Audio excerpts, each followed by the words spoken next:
following is a live presentation of CBC Sports.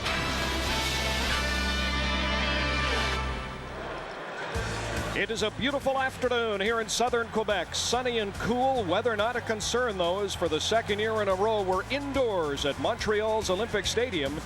A crowd of 60,000 is gathering to watch the Montreal Alouettes host the Toronto Argonauts. Stay tuned. It's the CFL on CBC.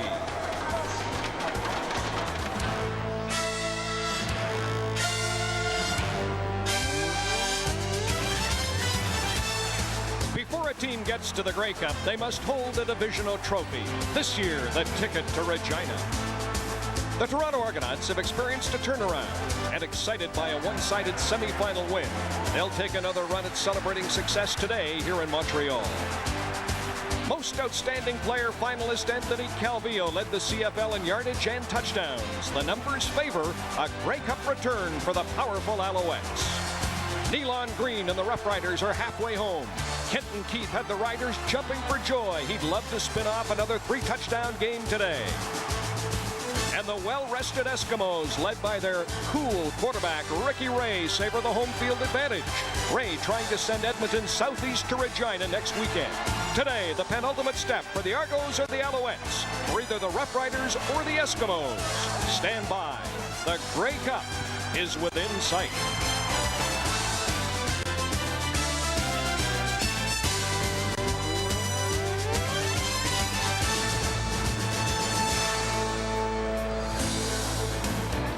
For the second year in a row, noise a major story here at Olympic Stadium. The fans have all been provided with noisemakers. The Argonauts, a notoriously slow starting team, must get going early, or it could be a long, deafening afternoon. Meanwhile, in Edmonton, it is sunny and -2 degrees right now. More than 40,000 expected at 5 local, 7 Eastern for Saskatchewan and the Eskimos. In just a few minutes, Steve Armitage will report on field conditions, which are always a concern at Commonwealth Stadium. Right now, let's zoom into our booth here at the eastern end of Olympic Stadium. Danny, you were with us last year. I think it's even noisier this year. With Sean Millington, Greg Frères, and the aforementioned Danny McManus. Good afternoon from Montreal. I'm Brian Williams. Welcome to the CFL and CBC. Noise is the story. You're the quarterback. You're the guy that would have to call the signals. The Argonauts have practiced with a whole lot of noise in Toronto this week. Yeah, you got to practice. You got to look forward to this type of situation. You got to be ready for it, be prepared. What Toronto was able to do this week in practice was bring in speakers. Look, you got to look at them, and what you got to do as a quarterback is you got to get your signals out. But you can't do that with the noise. So now you got to use it as you got to use your hands, you got to use your feet. What these guys are doing in practice is getting themselves ready for a situation like this. Montreal is also doing it. They've got to be ready for it, even though they are the home team. Only way a quarterback can get the snap off is by using a hand signal. We get the hands going forward to get the receivers going towards the line of scrimmage, then the quarterback will lift his leg, and the center will count 1,001, and the snap will be off at that point. Now, Montreal Alouettes, and for good reason, are cocky. Don Matthews says, we got no excuse to lose. We're good, we're healthy, I like cocky players. Having said that, give me some reasons why Toronto should even be in this football game. Well, there's no secret. Montreal is going to pass the ball, and so what we need to do as a Toronto side is be able to get some pressure on Anthony Calvillo. But how do you do that? You got to buy your defensive line some time. So that means that you got to show a number of different looks, which Toronto does a great job. Show different looks in the secondary to be able to give that little bit of indecision for Anthony Calvillo in the pocket, pat the ball that extra 1-2 seconds so that you can get interceptions like this that Bonner had like last week. And the thing that I think is going to be key is that Anthony Calvillo is going to pick up on what Toronto is doing, the different looks. The third quarter, I think, is going to be very key. They go into halftime, they're going to have to bring out some more surprises in the third quarter if they want to be successful. And also, I think people are forgetting that last time that these two teams met, Toronto actually defeated Montreal quite handily. Now, coming this game, Damon has Alfred Jackson back, he has Mookie Mitchell back, and also their secret weapon, not so secret actually, is Brashear Livingston. And he's the heart of the Toronto special teams. He's one of those guys who can make everybody on his team better because they know that he has the ability to get it done. Guys are going to block a little harder, they're going to hold their blocks longer. Pinball Clemens actually said that they're willing to to let the first 5 rushers downfield go because they know that Livingston is going to outrun them and get the ball downfield. All right, guys, let me give you a reality check. Okay? Okay. Anthony Calvillo, Jermaine Copeland, Ben Cahoon. You talk about it. That is the heart of the Montreal Ball Club. Anthony Calvillo has been having an outstanding year. Last year, he was the MVP of the Grey Cup. He took his team to the Grey Cup. That's what quarterbacks are measured on. Stats are nice. These are outstanding stats for this year. But Anthony is measured on how many championships can he win. Right now, he's in position to get another chance to get back to the Grey Cup and defend it. What he has is some outstanding weapons. You got Jermaine Copeland and Ben Cahoon.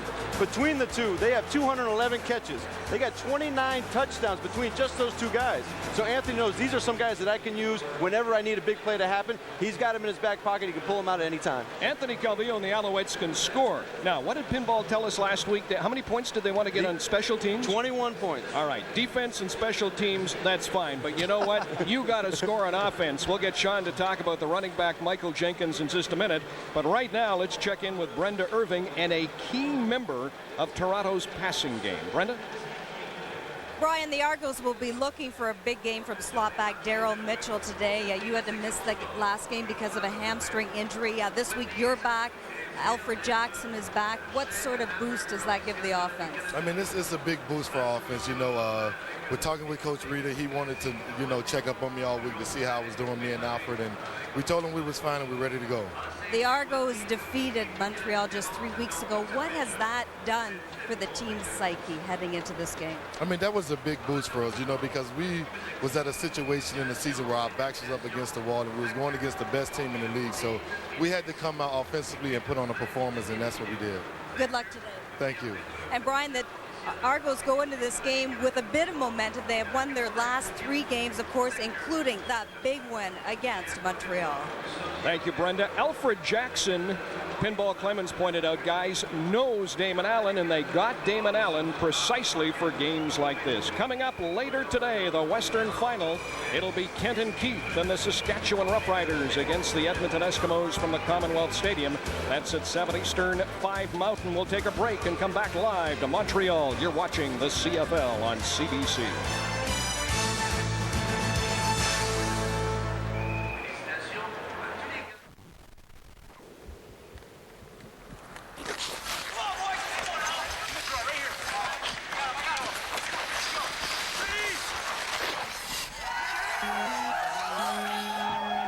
The joy of color. Share it this Christmas with the gift of a Rogers AT&T color screen phone. With phones from just $24.99 and mega time plans with way more minutes, you might even want to buy one for yourself. After all, it wouldn't be Christmas without color.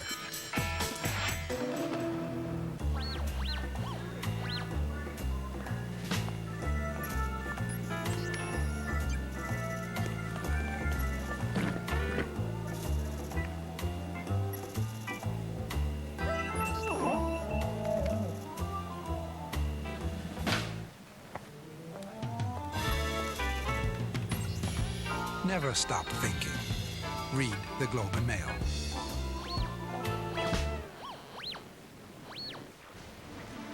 All day long, you give it your all. And when the road turns rocky, well, you just keep rocking. And when the sun hits high noon, you know you deserve a lunch that works just as hard as you do. You deserve Tim Hortons chicken stew in a bread bowl. There's nothing more satisfying. But wait, you've worked so hard you deserve the chicken stew combo, just $5.59. Nice work, Tiger.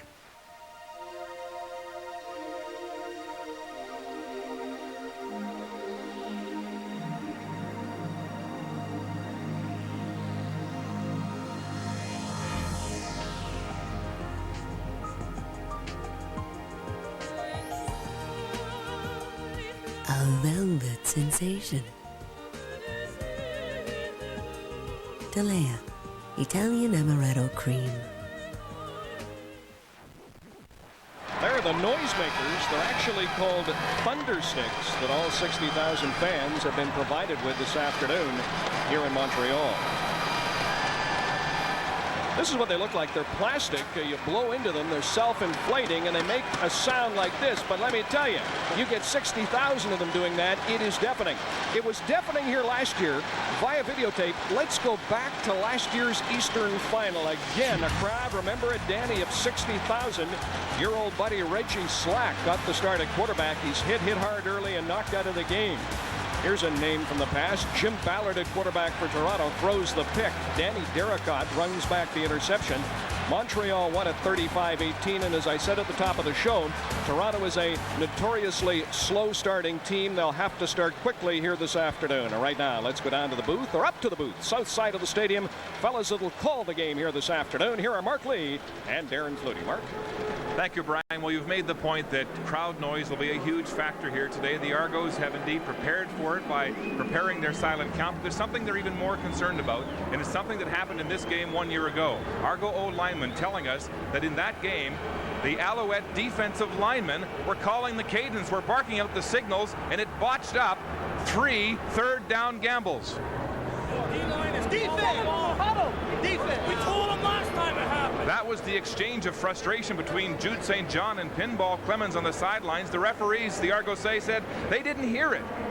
And they also say that the Alouettes tried this 3 weeks ago in the game in Toronto. So how do you cope with it? Well, listen, the first thing is you have to cope with it because the penalty's not being called. So this is how you cope with it. One of two ways. Either the offensive linemen all look at the football, and when Chad moves the football, the play begins. Secondly, you can have a system which they may implement today of holding hands. And when those hands go up, you know the play is live. Now, is this the best way to deal with it? No, because you're not getting off the ball as quick as you like to, but you can avoid those big penalties and avoid those fumbles that happen. The hurry-up offense, too, I think will be a huge problem for the Argos and all the noise. Let's talk about the Alouettes. They've got 3 starting Canadian receivers. Any team would love to have these guys, but it's allowed Don Matthews huge depth when it comes to his import roster positions. It really has. You have 3 quality receivers that would start on any football team. They just happen to be Canadian. Now, the players it frees up that can be out there making an impact for them are guys like Keith Stokes in the return game, Deontay Whitaker as a running back, Jason Richards as an import long snapper makes a big difference. So these guys can really make a huge impact in this Eastern Final. Let me ask you about that. Jason Richards was cut in training camp because he's an American long snapper. Don Matthews didn't think he had room for an American at that position. Brought him back just this week for this game and let Brad Collinson go, a guy who's been here 18 weeks. What do you make of that decision, and what could be a critical position? Well, it's just a luxury they have just because they have such quality Canadian football players. You won't see any import long snappers in this league unless you have someone like Matthews that can bring in the talent, Canadian talent, and start on a football team. Matthews saying that Collinson did well in his first year as a rookie Canadian, but in a crucial, critical position, the long snap, he doesn't want to leave room for any mistakes here today, and so he's got the veteran Jason Richards back in the lineup, Brian. Thank you, Mark. We'll have more on the Eastern Final in just a minute. Right now, let's talk about the Western Final coming up in Edmonton. You know, it's interesting. Saskatchewan Roughriders, underdogs today, have won the last 2 Western Finals they've played at Commonwealth Stadium.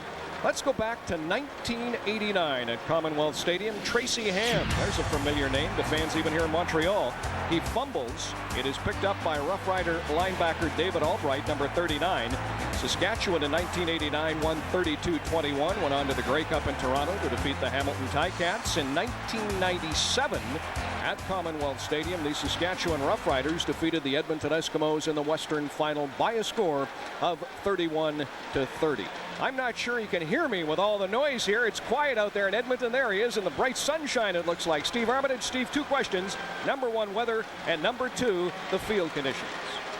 Well, Brian, let's get something perfectly clear. This is not Miami Beach. It is cool, but the big difference between this week and last week, no wind. But you know, the playing conditions here in Edmonton are crucial. In the summer, a lot of the players love to play on the Commonwealth Stadium turf because it is natural turf. It is grass, the only grass field in the country. But come November, it does get frozen. It gets slippery. And on more than one occasion, the field has played a big part in the outcome of the game.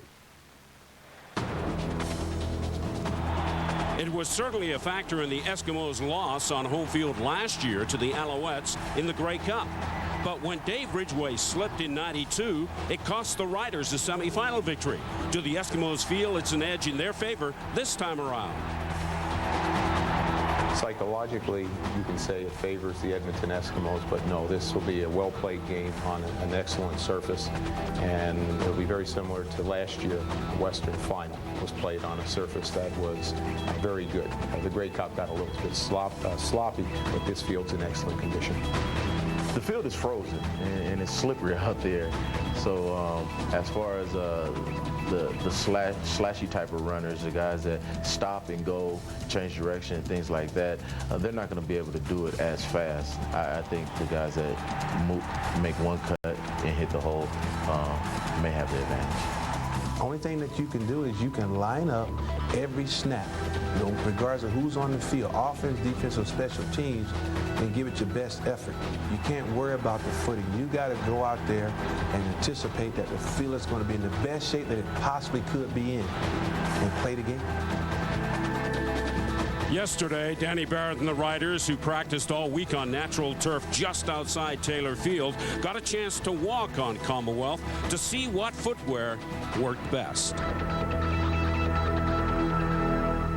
In the summer months, this is the shoe you'd wear here at Commonwealth, but not today. You just can't penetrate the frozen turf. So we'll toss that one, okay? This is the one they'd wear today.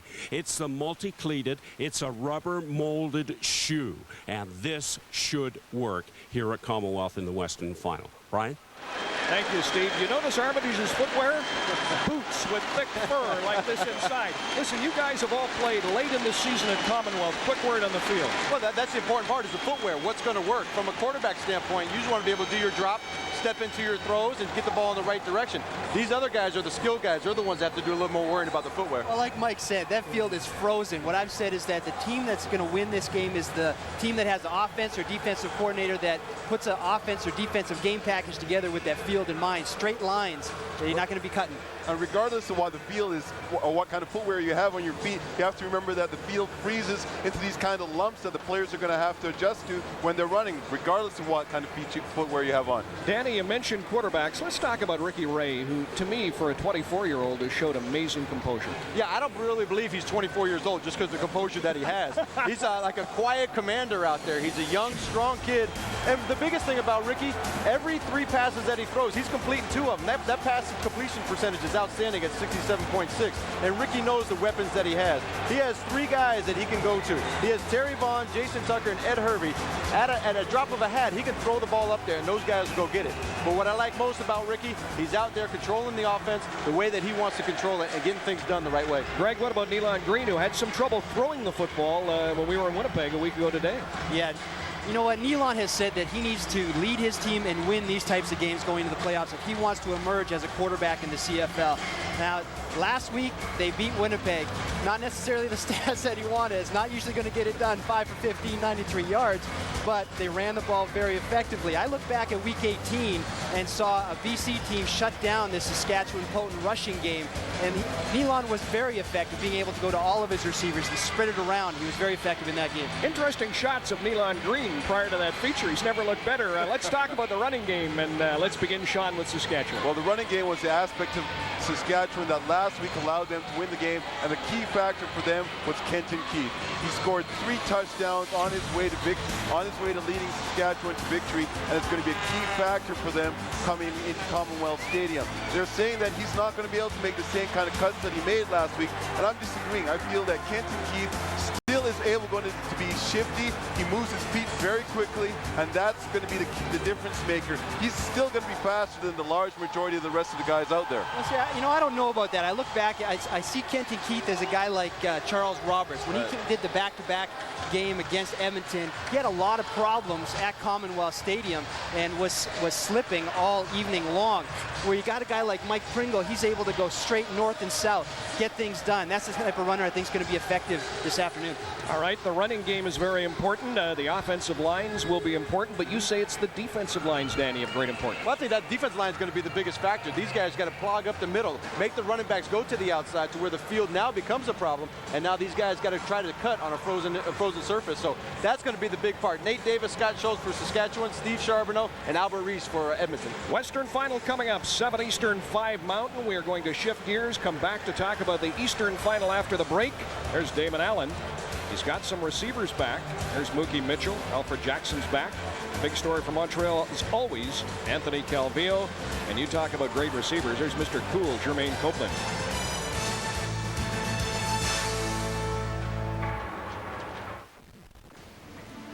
All day long, you give it your all. And when the road turns rocky, well, you just keep rocking. And when the sun hits high noon, you know you deserve a lunch that works just as hard as you do. You deserve Tim Hortons chicken stew in a bread bowl. There's nothing more satisfying. But wait, you've worked so hard you deserve the chicken stew combo, just $5.59. Nice work, Tiger.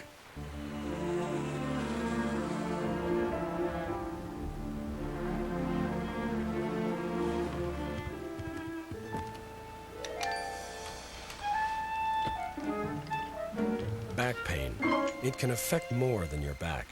New Robax Platinum, a special combination of 2 active ingredients, one to relieve back pain, the other to relax tense back muscles. New Robax Platinum, helping you walk away from back pain. Running water is a waste, but I have a solution. The new Faucet Genie. It's a motion sensor faucet adapter that turns water on and off. It's easy to install. Just tighten and set the temperature. Put it on all your faucets, especially where hygiene is important. Your children won't overflow the sink or scald themselves. Save up to 70% in water and related energy costs. The Faucet Genie, only $39.99. Another innovative product found only at Canadian Tire stores and online. There's never been an easy way to get rid of those tough marks around your home. Until now. Introducing the new Mr. Clean Magic Eraser. With just water, it removes those marks and scuffs so easily, you'll be surprised. So surprised, you'll look for reasons to use it. Use the Mr. Clean Magic Eraser again and again. It even removes crayon. Clean your tough dirt with Mr. Clean Magic Eraser. Mr. Clean.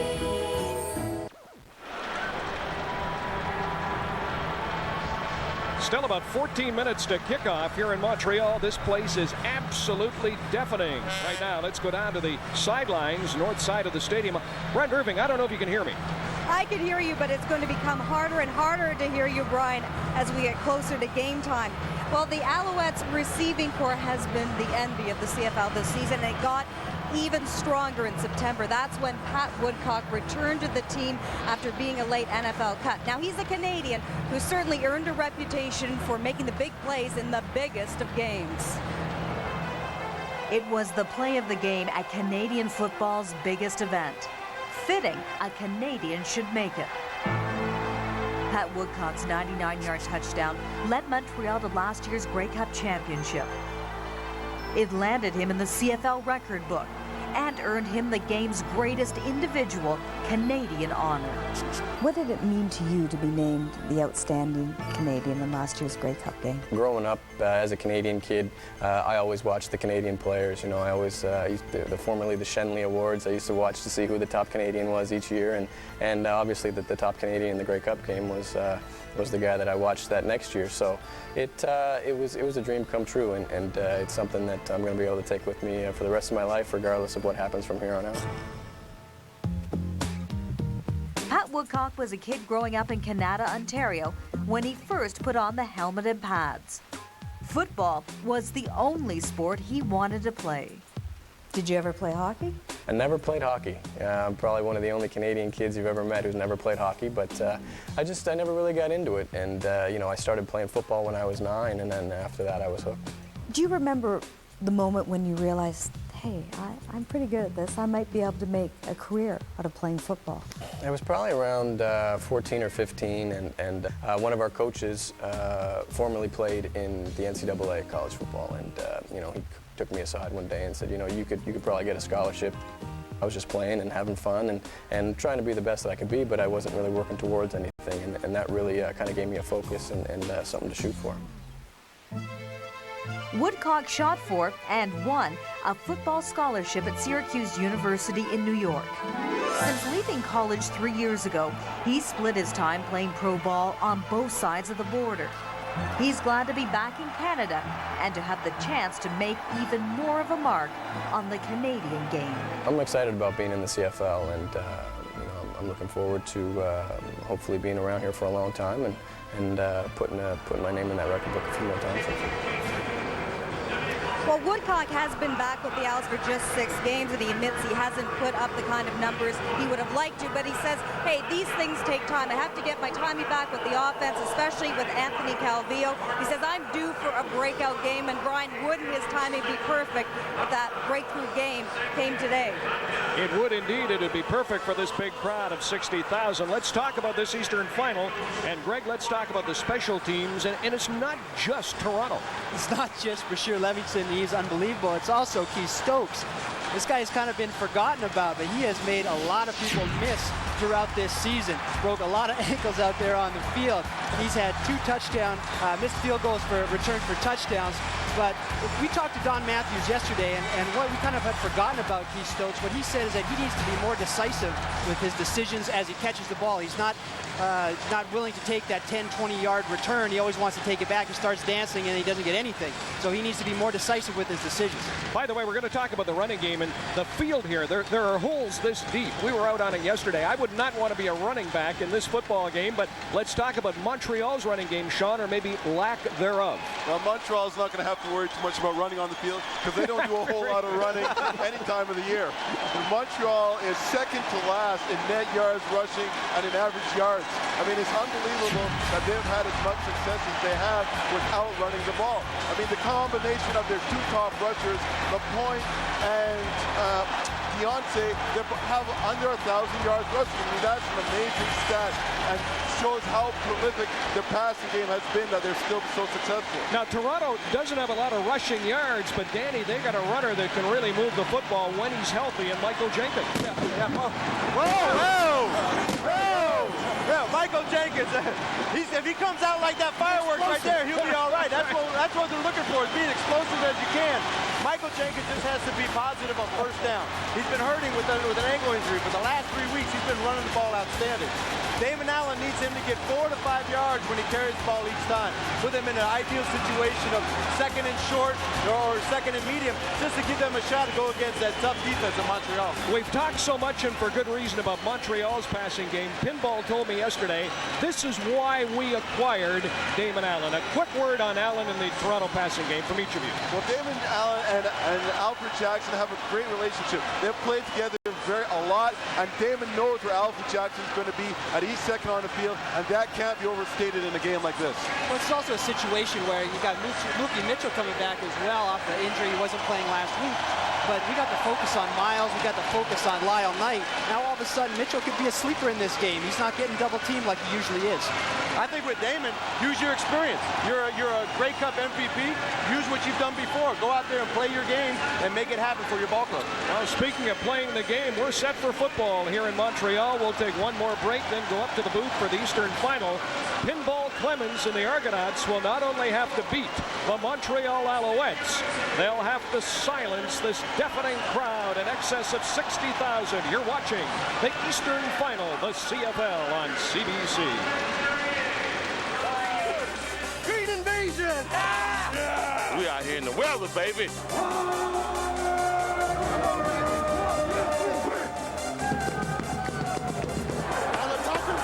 It's over. Game time.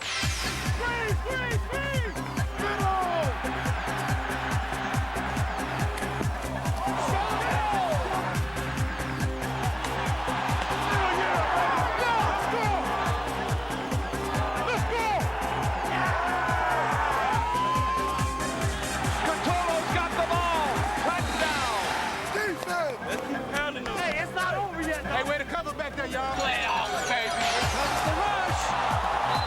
Jones is down. Down the sidelines. Touchdown, Saskatchewan. Keep your eyes on Tony Miles, man. That a thing of beauty. Touchdown. Touchdown, Toronto. Hands off him. Hands off him. Take it all the way to the top. Get it, Greg. Hey, Knuckles. That all you got? Come on, man. Going down. Yes.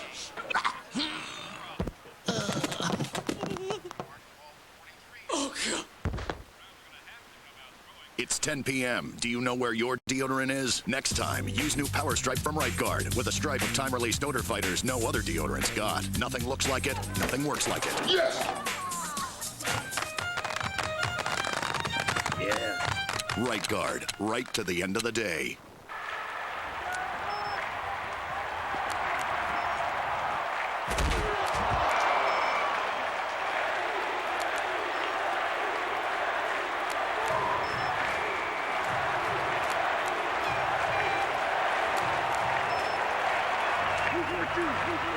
Don't talk during the game.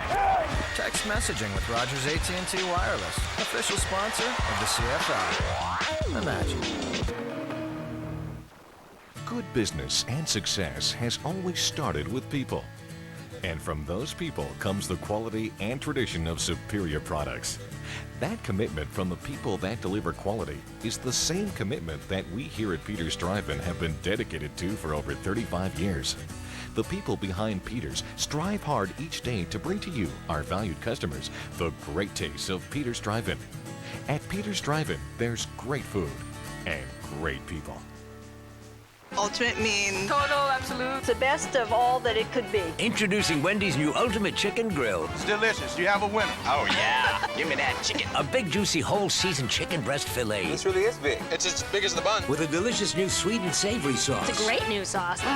10 grams of fat and all the flavor. Are you kidding me? Holy Toledo. Try our new Ultimate Chicken Grill today. This sandwich is a good idea. One of 3 new Chicken Temptation sandwiches at Wendy's. It's better here. Wendy's should be very proud of this sandwich. It is a beautiful sunny afternoon in southern Quebec. Weather is not a factor. The noise is. Hang on, we're indoors with 60,000 for the Argonauts and the Alouettes. It's the CFL on CBC. Coming for you, Montreal. You next, so if you're watching, we coming.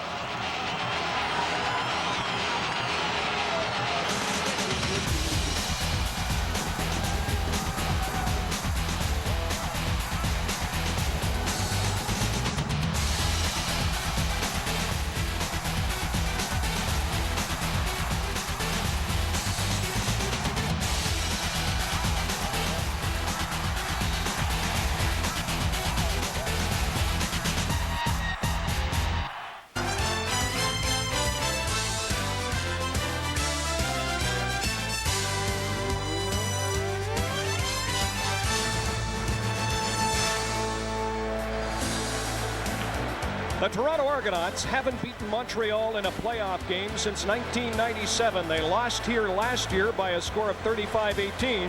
If they hope to win today, they'll not only have to beat the Alouettes, but they'll have to deal with this huge crowd and the noise in Olympic Stadium.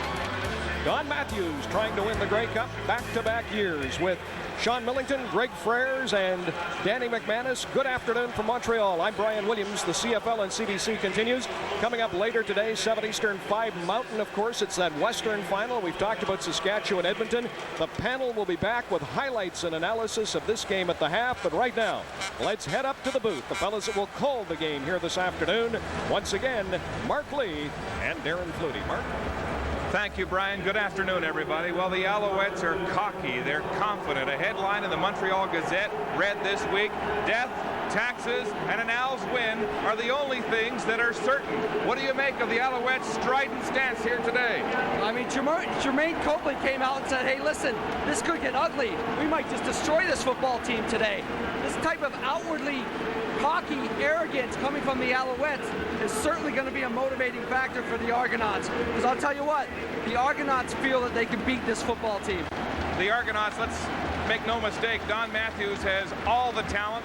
He has built this team over the past 2 years. The Argos are the decided underdogs. Pinball Clemens, I thought he had a bit of a chip on his shoulder yesterday when he said, you know, to win a cup, you got to have gray hair. You got to win the cup to get respect. And he said, a lot of people think of me as that nice little guy with the big smile and the cute nickname. What do you think? Well, Michael Clemens deserves the respect for what he's done this year. They went 9-9, all that turmoil, the ownership leaving them, the league taking over the team. But he understands, as a head coach in this league, if you don't win the Grey Cup, you don't get that ultimate respect. And that's what he's going after today, a trip to the Grey Cup. To talk about leaders, this year, Eric England, in his first season with the Argos, leading the league with 14 sacks, he's emerged as a big leader in the clubhouse. Yeah, again, he's one of these quiet guys you see from the Argos. He says, yes, Alouettes, they're the great football team. We're the pumpkins. We're the nobodies, you know. But he's had a great year, and he had 3 sacks last week in the game against the BC Lions. He's going to make a difference today. All right, it's time for the tale of the tape, your Canadian Tire game notes. All right, I'm ready for it this week. And here we go. Offensively for the Argos, jab with Jenkins. Just quick hitters with Jenkins. He had a big game last week. Hopefully he can repeat that this week. Defensively for the Argos, do the rope-a-dope. Hang in there, hang tough. Don't let the big play beat you. Maybe you got a chance. Flip to the other side.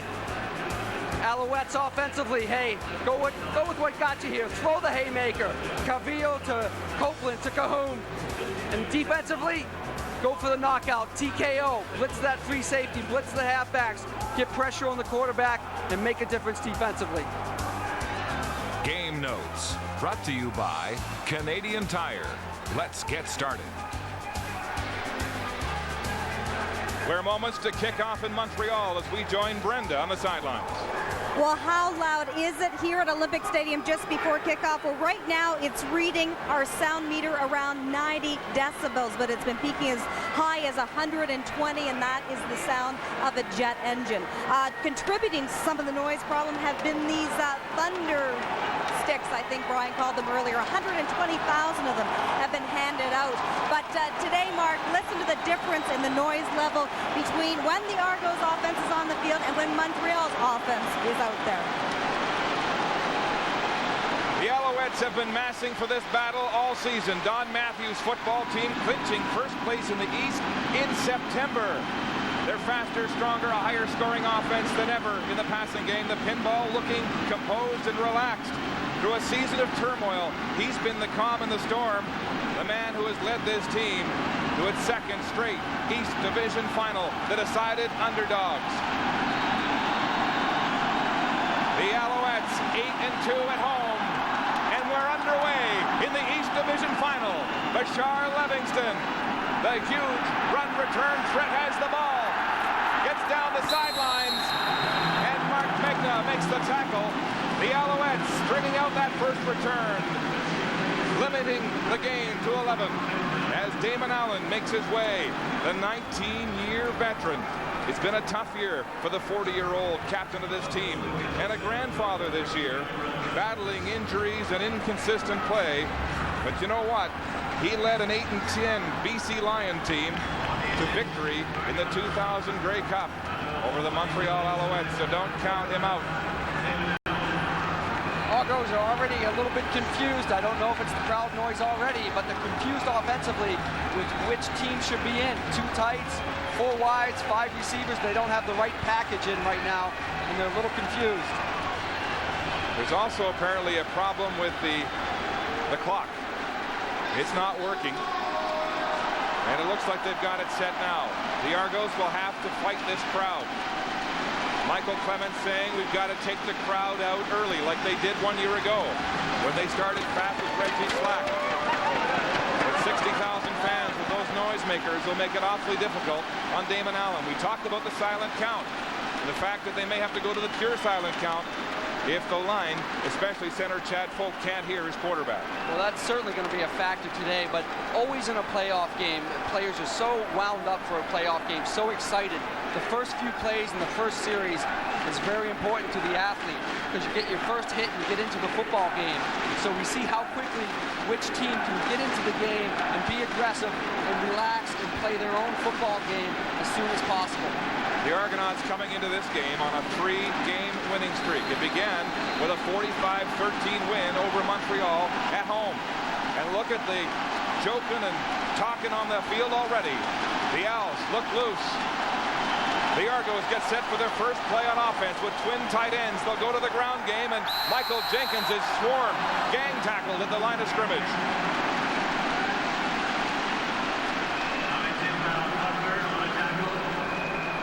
Offensively for the Argonauts, I think you got to look at Jenkins to have another big game today. He had over 100 yards last week against the Lions. From the receiving core, Mitchell's back in the lineup. Can Mitchell make a difference out here today? Let's find out. Offensively, Chad Folk, Jude St. John anchored this great offensive line that moved the ball so well last week. Argos go to a 6-receiver set, 2nd and 9. Allen to throw. It's complete to Tony Miles. He breaks the first tackle, and Kevin Johnson still on his feet, and he'll have a Toronto first down. The Argos' leading receiver this year with 1,005 yards through the air, coming in the trade from Hamilton. Well, what a contrast. You come out your first play, you're in 2 tight ends, and you run the ball with Jenkins. Come out your next play, you spread it out with 6 receivers. You soften the defense up. Tony Miles sits in a hole and picks up a big first down. Lyle Knight, who missed a practice this week with back problems with a big block there for the speedy Tony Miles. 4.3 speed. And one of the best route runners on the team. A pitch out right side. Jenkins sliding, tries to make up some more room on his own, and he'll crash his way for a couple of yards to the 40-yard line. But the Alouettes getting to the ball quickly there as we check their starting defense. Defensively for the Alouettes, Filion, the big defensive player. They look for him to make a lot of plays. At linebacker, Strickland, he's the tweener, defensive back linebacker. Sometimes he comes on the blitz, look for him.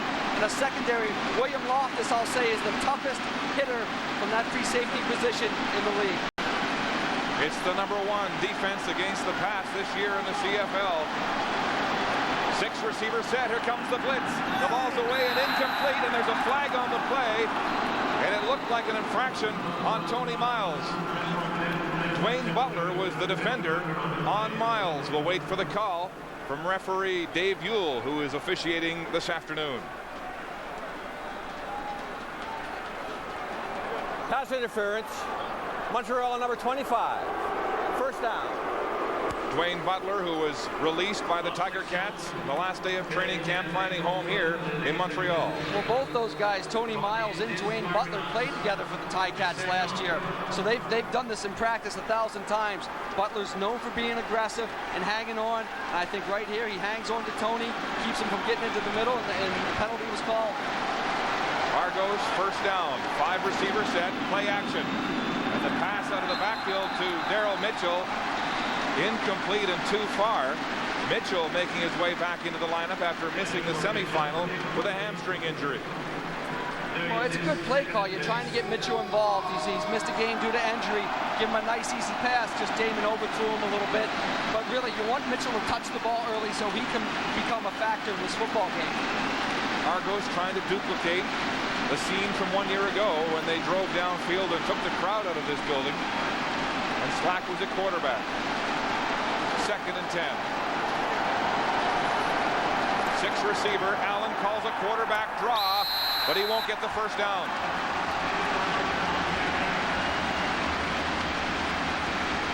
The Alouettes are so fast on defense.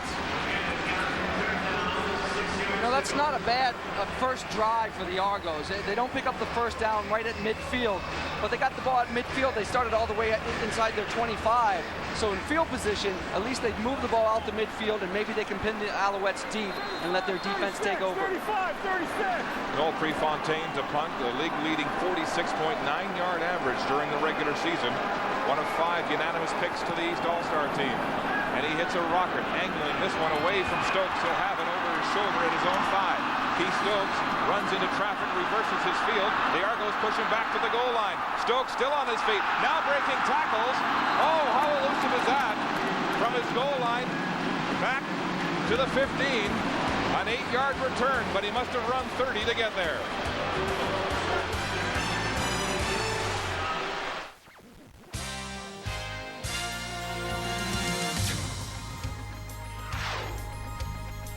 The CFL on CBC, brought to you by General Motors and all its divisions. Visit us at gmcanada.com. Europe, 1944. Rocks, trees, and rivers. When a bridge was needed, they were the ones who made it.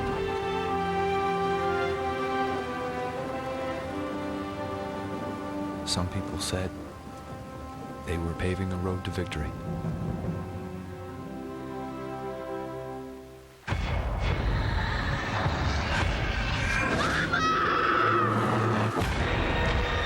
Did you see who took your sister? He wore a hood. man who did this is a witch. You're scaring her. She needs to be scared, and so do you. From director Ron Howard, The Missing. Opens everywhere November 26th. Keith Stokes, who's taken 2 missed field goals back for touchdowns this year. And a thrilling first effort here today. Yeah, this, as a punter in the punting team, this is where you want the ball to be punted, between the numbers and the boundary. And we can see where he catches the ball right in here. That's where you want the ball to be punted. That takes away a whole half of the field. And then you have great coverage. It was a great individual effort by Stokes just to squeeze out 10 yards on the return.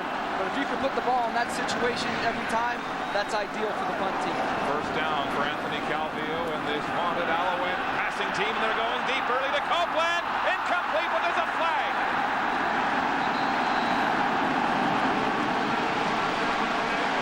Clifford Ivory was draped all over the league's leading receiver. Well, I guess the Alouettes are going to come out throwing the haymaker. Calvillo wastes no time, sets up, good protection, goes to his favorite receiver, Copeland, and he has his man beat. Ivory never looks back for the football, so that may be something the ref's looking at. Hey, he's not looking back, he's not trying to play the football, he's just covering the face of Copeland. And that's a big penalty because they don't mark off 10 or 15 yards, they give them the ball at the spot of the foul. That's 44 yards on the pass interference to Ivory. First down Montreal across midfield. Out of the backfield, Eric Lapointe in a huge gaping hole at full steam. He barrels his way into the Toronto secondary for a Montreal first down. The Montreal starting offense. Well, Lapointe, who just made that catch, I think can play a big factor in today's football game because he's healthy.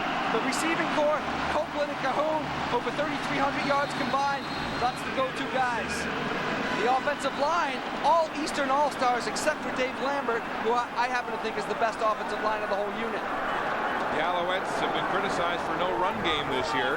But Don Matthews says those little passes out of the backfield are just like long handoffs. They'll stay on the ground to Lapointe, right side, turning upfield outside the tackle. And he'll have a gain of 3 on the play. An injury-plagued year, a broken ankle, a broken hand for Lapointe as we check the Argo defense. Yeah, defensively, Wayne Weathers, obviously the big guy, had the 14 sacks during the season, and England had the big game last week. O'Shea at linebacker, I think he's the heart and soul of the defense. He had 90 regular season tackles. The secondary, the captain of the secondary is Steinhauer. He makes all the calls. He's got to be careful not to creep up too tight to the line of scrimmage, and that deep ball beat him. 2nd and 7 for the Alouettes. Calvillo to the air again. It's incomplete, intended for Ben Cahoon. And Kevin Ivan, good coverage for the linebacker dropping off there. He's just one of the many things that Kevin Ivan can do. He's great on special teams covering. He can come with that blitz, and yet he can cover one of the best receivers in the league, man-to-man, and break up a play that could have given him the first down. Kevin Ivan, who led the CFL in special teams tackles with 33. He has one already today, and he's rising up here on defense. First field goal attempt of the day from the 38, Matt Kellett. The ball will be spotted on the right hash mark. Kellett hits it high. It's good. The Alouettes are on the board first. It's 3-0 Montreal.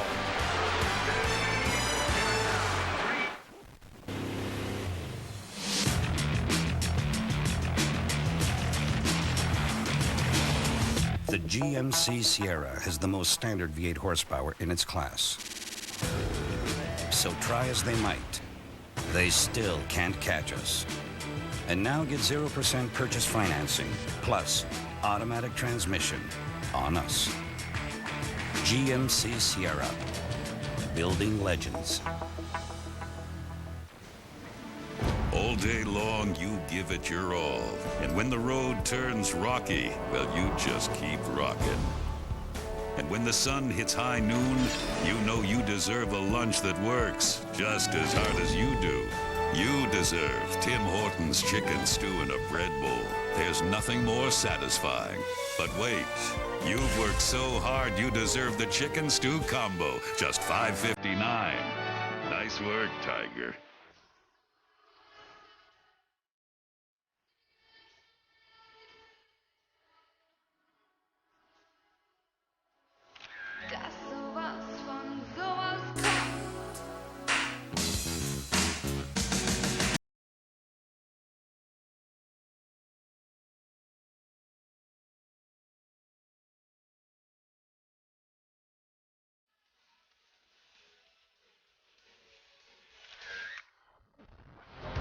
Welcome back to Olympic Stadium in Montreal. The Alouettes on their first offensive series.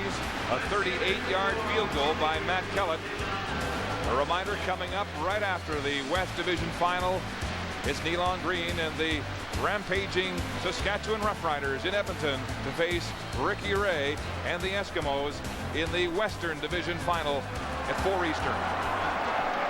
The ball is up, and it's Tony Miles with it for Toronto. Miles straight up the middle, and on first contact, Kevin Johnson makes the tackle. Miles returned one for a touchdown against Montreal 3 weeks ago, but not today. Matthews said yesterday, we're not going to kick away from anyone. You've seen that on the first 2 kickoffs. He kicked Livingston the first time, Miles right in the middle of the field, which is usually a mistake. You like to pin him to the corner, but their coverage teams are playing well. Anytime you pin them inside the 35, you've done a good job as a kickoff coverage team.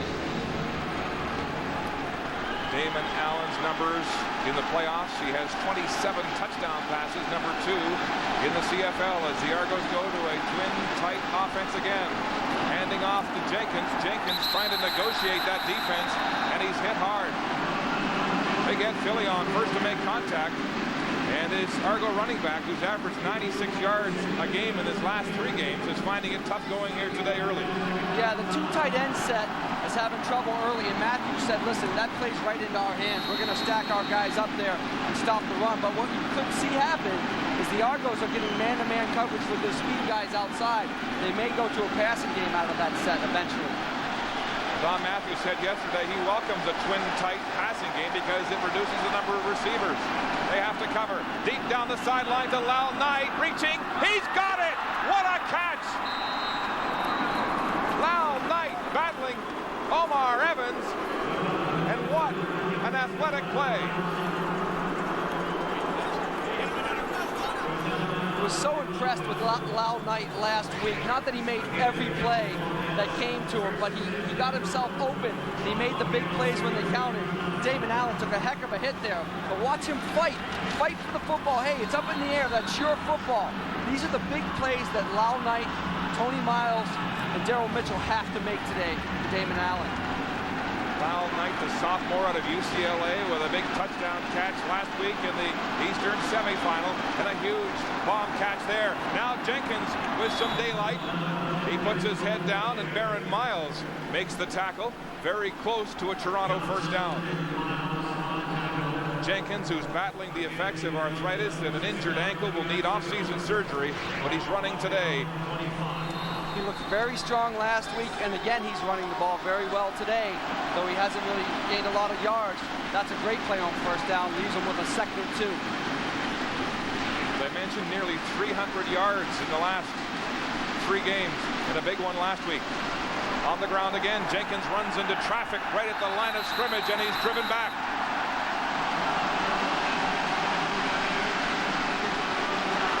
Second and short, and I think they lost some.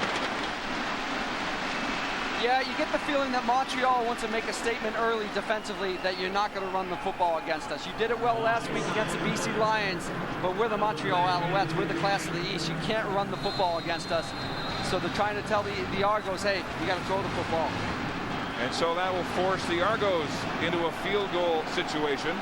Noel Prefontaine, good on 72% of his field goals this year, will attempt this one from the 35. The southpaw kicker is wide left. Out of the end zone, Stokes to the goal line, and the Argos will have him deep. It looked like there was trouble with the hold, as Prefontaine misses from the 35.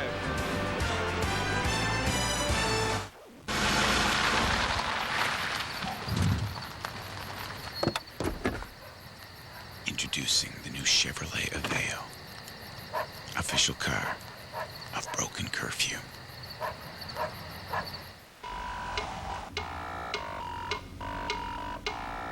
Introducing the new Chevrolet Aveo,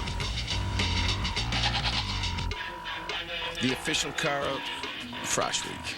I'm gonna make it to the dock. Oh, no, you won't. Don't go far. Don't get wet.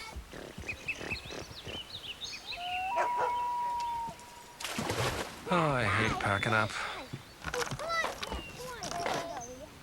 Come here. You know what I want to do next year? Come, look at this.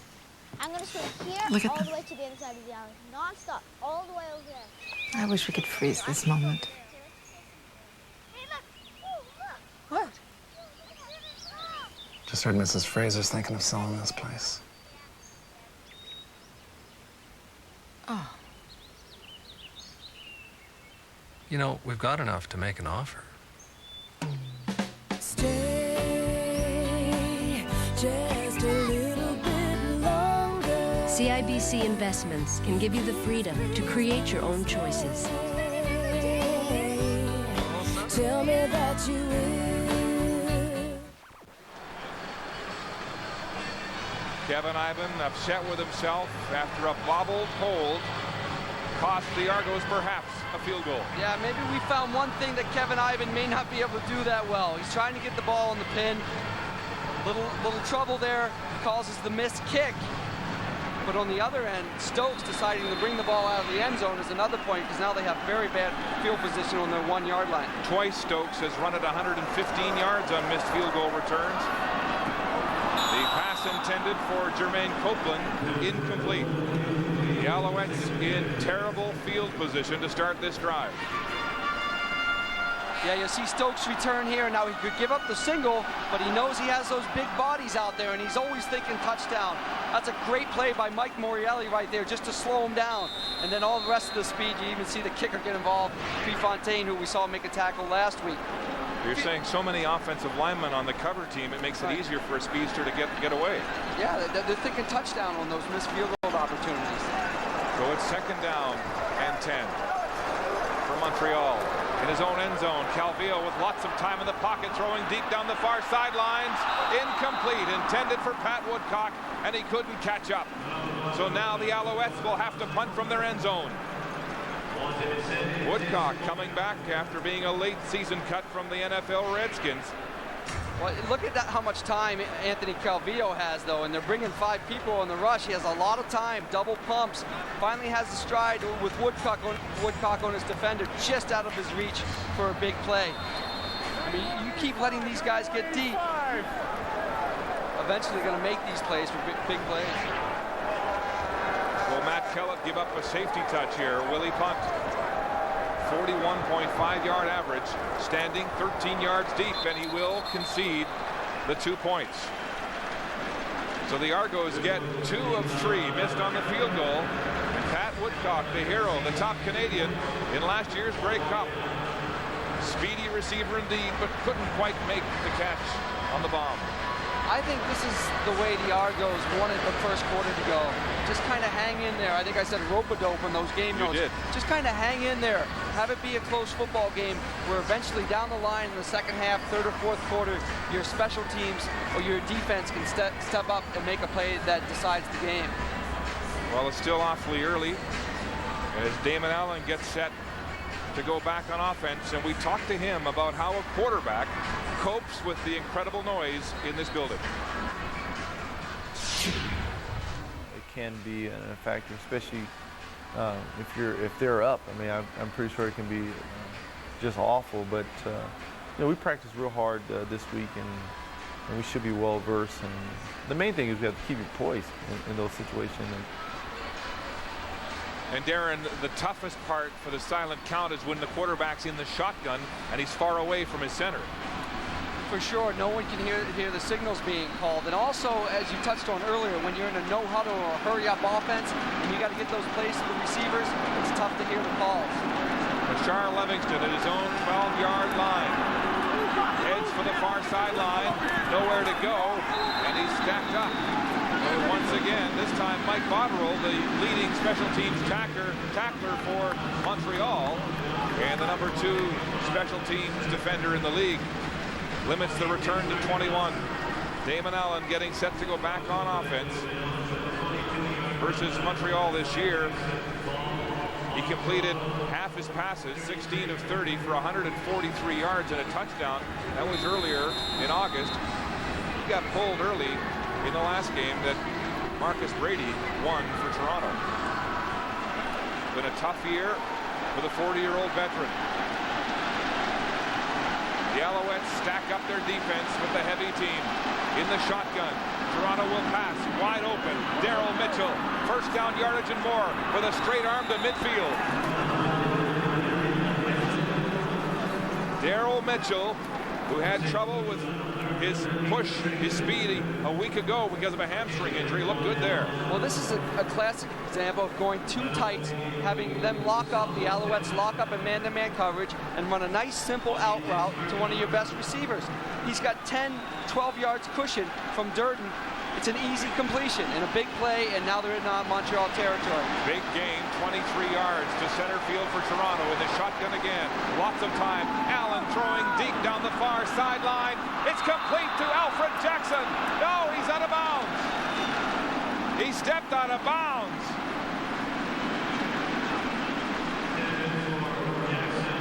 Well, Damon decided to go for the whole thing to Jackson up the sideline, but again, he had Daryl Mitchell in that same outplay at about 6 to 8 yards with a huge cushion from the defensive back. He would have picked up another 15 yards or so. Right there, looking at the ball, he found his way out of bounds when he made the catch. They give credit to these Argo receivers. They're going after the ball. When that ball's in the air, they're going after it, trying to make plays for their team. Fans using their clappers now to try to drown out the Argos. Lots of time. Allen now will have to sidestep a rush. He's got the ball away. It's complete to Daryl Mitchell. Now they're waving it off. Mitchell thought he had it. Again, Damon has lots of time to throw the football. He avoids rush there, steps up. No one's getting open for him. He makes a tough pass against his body. Hey, these guys are trying to take some shots at Damon, no question about that. Major foul. Every chance they get. Roughing the quarterback. Montreal, number 75. First down. Ed Fillion knocked Reggie Slack out of the East Division's final 1 year ago. There he went low for the legs. That's another new rule to help protect quarterbacks. Quarterback killer, Ed Fillion. That's a dangerous situation because most of the time the quarterback is stepping into his throw. If he gets a low shot from a helmet into his knee, he calls serious injury. So the Argos stay alive on offense. First down at the 40 of Montreal. On the ground, Michael Jenkins twisting and turning into the heart of that Montreal defense. And the gain will be about 3 or 4 yards on the play. You said off the top that Jenkins would be the catalyst to this Toronto offense. Yeah, I think you got to keep giving him the football. He didn't have success real early in this too tight formation, but they're sticking with it. And using a lot of variety with 6-pack receivers, 5-pack receivers, and then bringing in the 2 tights and running the football. Sticking to their game plan, which is smart. Well, the twin tight formation allows the quarterback more protection. It makes the rush lanes off the edge wider. Against a defense that led the league in quarterback sacks. Here comes the blitz. Allen throwing deep. It's too far. Intended for Alfred Jackson.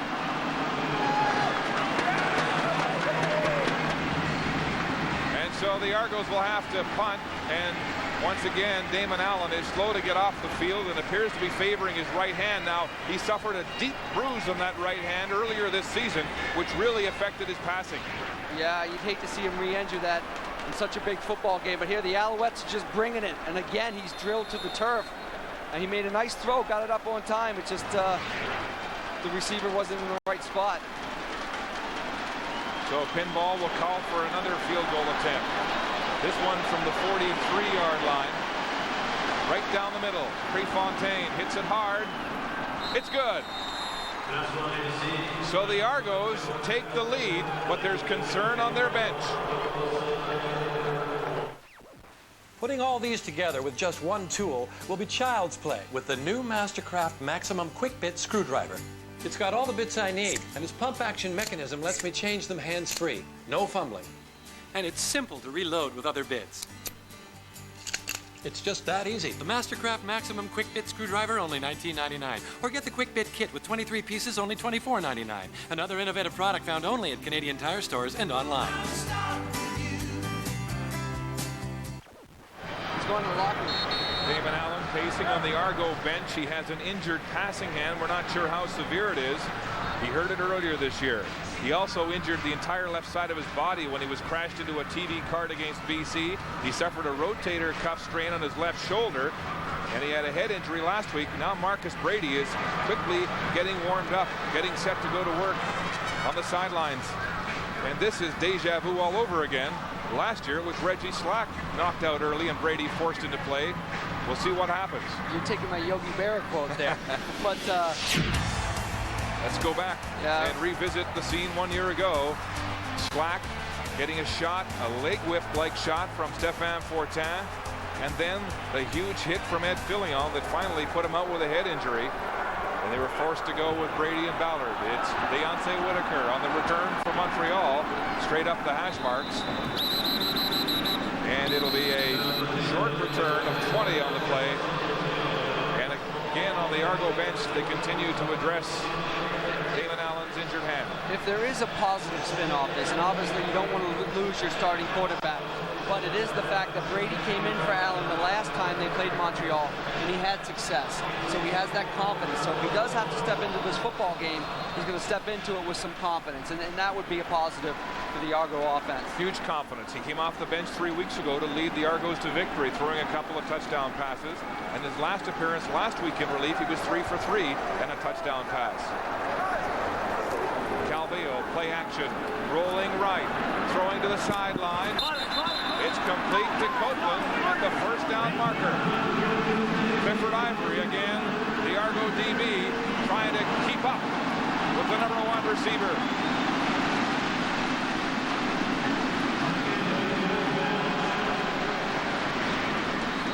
If we're going to see a lot of man-to-man coverage, oh, here's the entry on Damon again. He has to get rid of the ball early because he comes untouched through the line. But it's hard to see what happened to his hand there because I think the entry's on his hand again. Either he hit the defender as he was throwing or he landed on it. It looked like he got stuck underneath him. Here's Deontay Whitaker, and he goes nowhere as Eric England puts him in the grasp right at the line of scrimmage. The gain will be about a yard.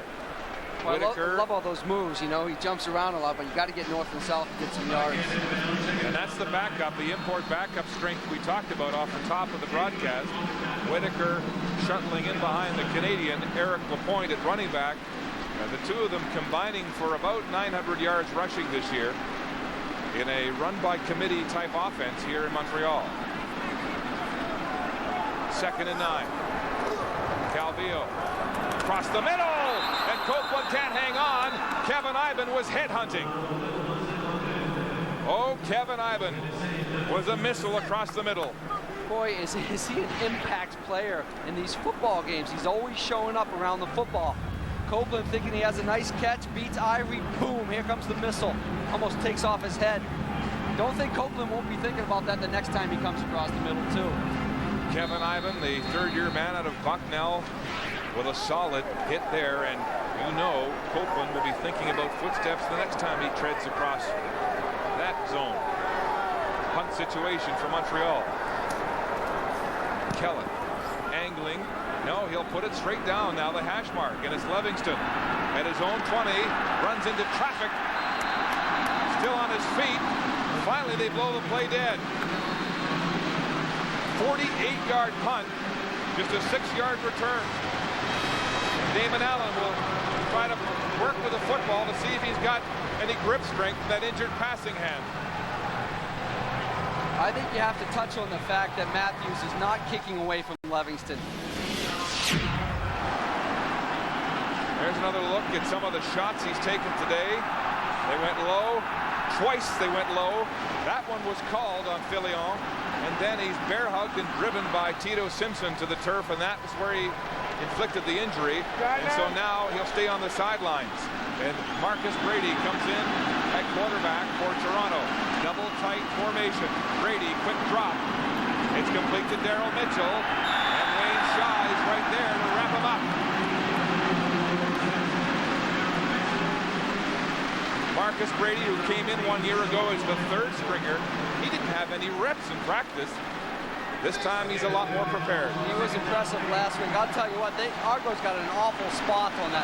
He caught the football around the 30-yard line and then was dragged back to the 27, and they ultimately spotted at the 27. They lost 3 yards on the spot. Damon Allen continuing to throw with some difficulty on the Argo sideline. The backup is in. Brady in a tough 2nd and 8 situation. Rolling left, buying time. He's got time. Throwing. It's complete. Daryl Mitchell and a huge first down. Tim Strickland, one of the speedy cover men for Montreal, making the tackle.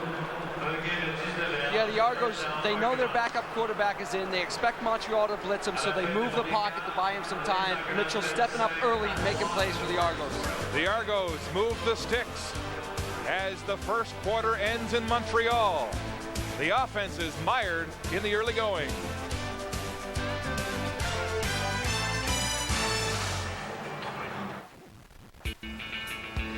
The last 24 hours have been, wow. I mean, I love you. It's your chance to really fall in love. The 24-hour test drive, only from GM. Check out the new 04s and our $500 bonus. Or now, get a $2,000 finance credit on select 2003s. Nobody takes the test drive further. GM. All day long, you give it your all.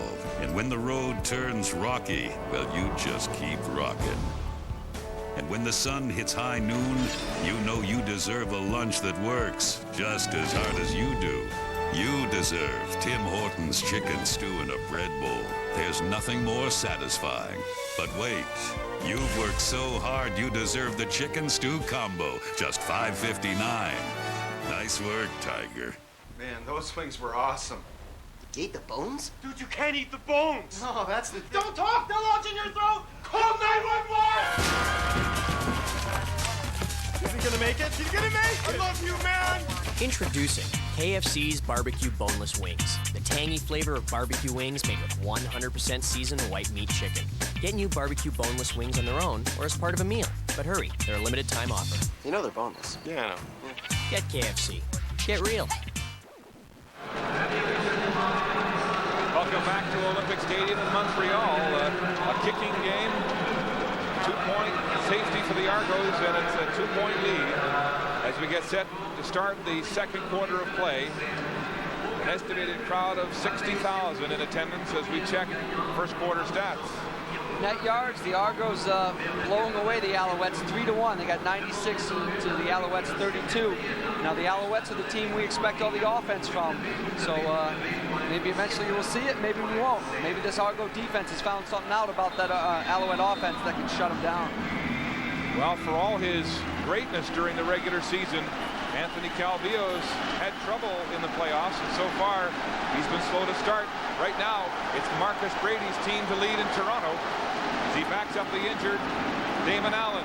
Michael Jenkins into a heap. And there's some pushing and shoving after the play. Adriano Belli was the man on the turf. Marvin Thomas disagreed with something. Let's go down to the sidelines. Here's Brenda. Well, Mark, of course, the Argos medical staff is remaining quite tight-lipped about the injury to Damon Allen's throwing hand. But what I did see, it was bleeding. There were several small cuts on his hand. He is on the sidelines. tossing the ball around. They say they're not sure whether he'll be back or not. It's the same spot that he injured earlier in the season. Brady with all kinds of time. Outlet pass to Mitchell, looking for the first down, and they've got him at the line of scrimmage. Good secondary coverage by Montreal as Brady had all kinds of time but couldn't find anything deep. Yeah, he had the time. The coverage was good. He didn't force something in there just in case he throws an interception. You don't want to make a mistake like that in a tight ball game when they're winning 5-3. So he tries a short completion, completes it, you punt it away. Again, field position. Keep the field position advantage. Prefontaine getting set to punt. Hits this one low and angling to the far sidelines and out of bounds. The ball will be spotted at the Montreal 30. No return as Damon continues to get attention. I thought dating again would be tough. He's cute. Is he younger than me? Just for men hair color. The Rejuvenator gets rid of gray hair in 5 easy minutes for a younger, natural look. Would you like to come in? Just for men.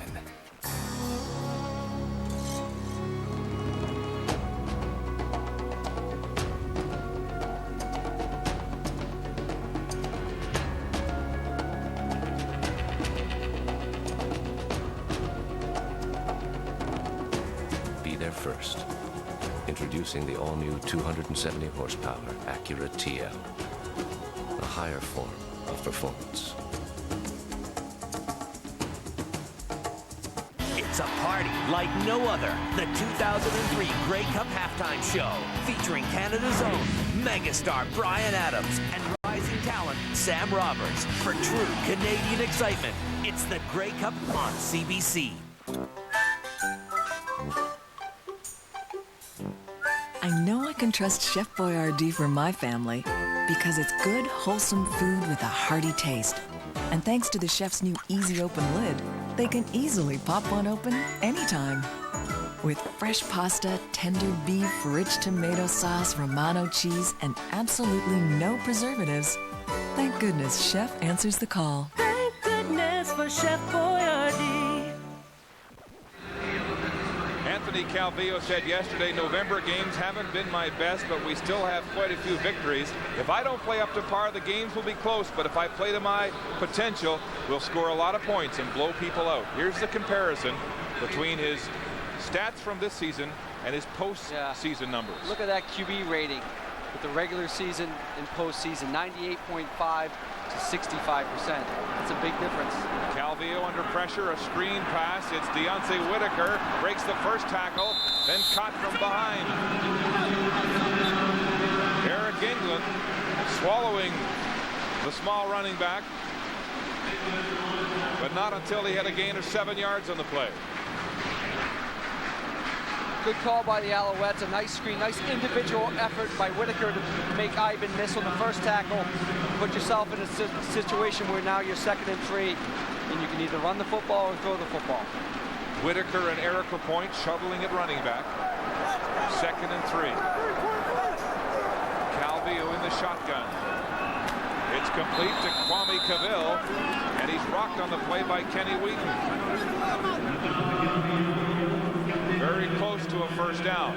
Yeah, he looks like he's going to be just short, and they're going to have a decision to make. You know, he might be a half a yard short or so. See what Matthews wants to do early in the football game.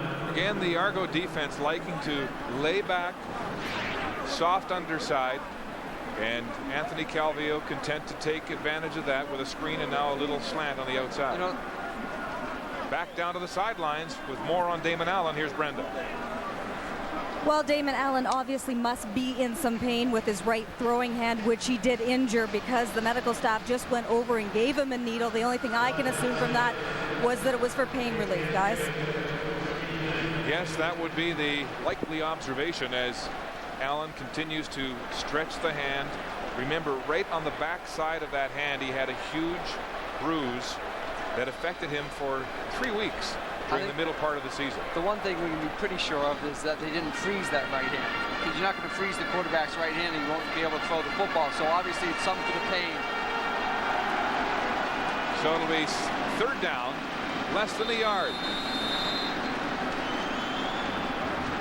And the the Alouettes will go for it just inside their own 40. Calvillo calls his own number, and he'll have the Montreal first down. Calvillo under pressure to perform up to the standards he set this year, coming off the most successful season as a quarterback, the East nominee for most outstanding player for the second year in a row. The 31-year-old, 10-year veteran with 5,891 yards passing and 37 touchdowns to set a new team record. It's a great thing they do on that quarterback sneak is they call it on the first sound, try to catch the defense not ready. Calvillo in the flats to Whitaker, inside Bonner. Bonner with the shoestring, can't hold on, and then he gets support. A short gain of maybe 1 or 2 on the play. Whitaker's the kind of player that can make you miss. Well, that's what the good backs do. They make the first guy miss, and then maybe get upfield and get 8 to 10 yards. But Bonner's a tough guy to make miss. He's a very good tackler in open space, and at least he slowed him up enough so his buddies can come and gang in on the tackle. Bonner, the defensive player of the week, led the team with 5 tackles and 2 interceptions in the East Semi against BC. 2nd and 9. Here comes the blitz. The ball's away. It's complete to a diving Jermaine Copeland. No. He says he has it. Protesting the call. The official says no. A nice route of turning Clifford Ivory around. He gets a little push off. Lays out for it. It looks like a catch to me, but the point I'd make is his depth wasn't long enough to pick up the first down anyway. If he had caught that ball, he's a yard short. Did he have the hand under the ball, or did the ball touch the field? The fans upset with the call too, and the Alouettes will punt with 11 minutes to go until halftime. A high, towering kick driving Bashar Livingston to his own 18-yard line. Livingston knocked down. Michael Botterill, the rookie, with a huge tackle, and there's an injured Argo. So a defensive struggle here in the early going of Montreal.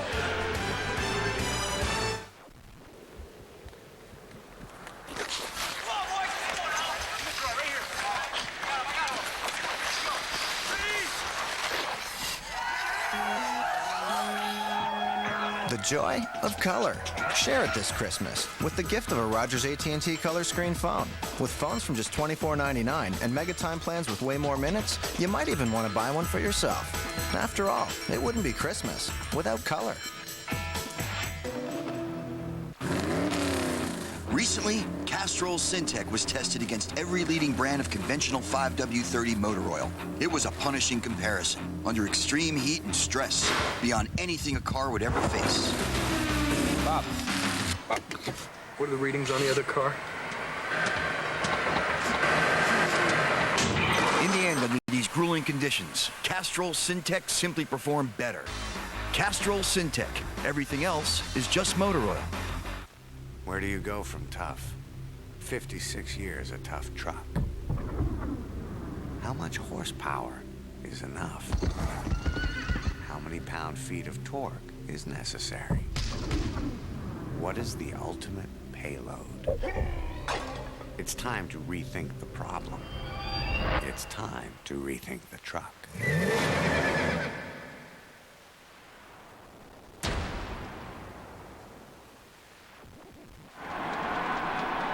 Livingston was the injured Argo. He's up and looking okay on the sideline. A scary looking tackle. Well, normally you want to pin a returner like Livingston between the numbers and the sideline. Here he catches it inside the numbers, gives him a lot of room. It's just a tenacious cover team for the Alouettes making plays.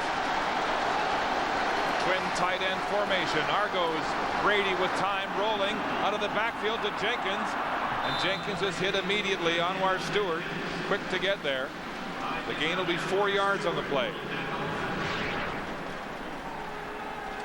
Not a bad pickup on first down. A little swing route to your back. You're just making positive yards.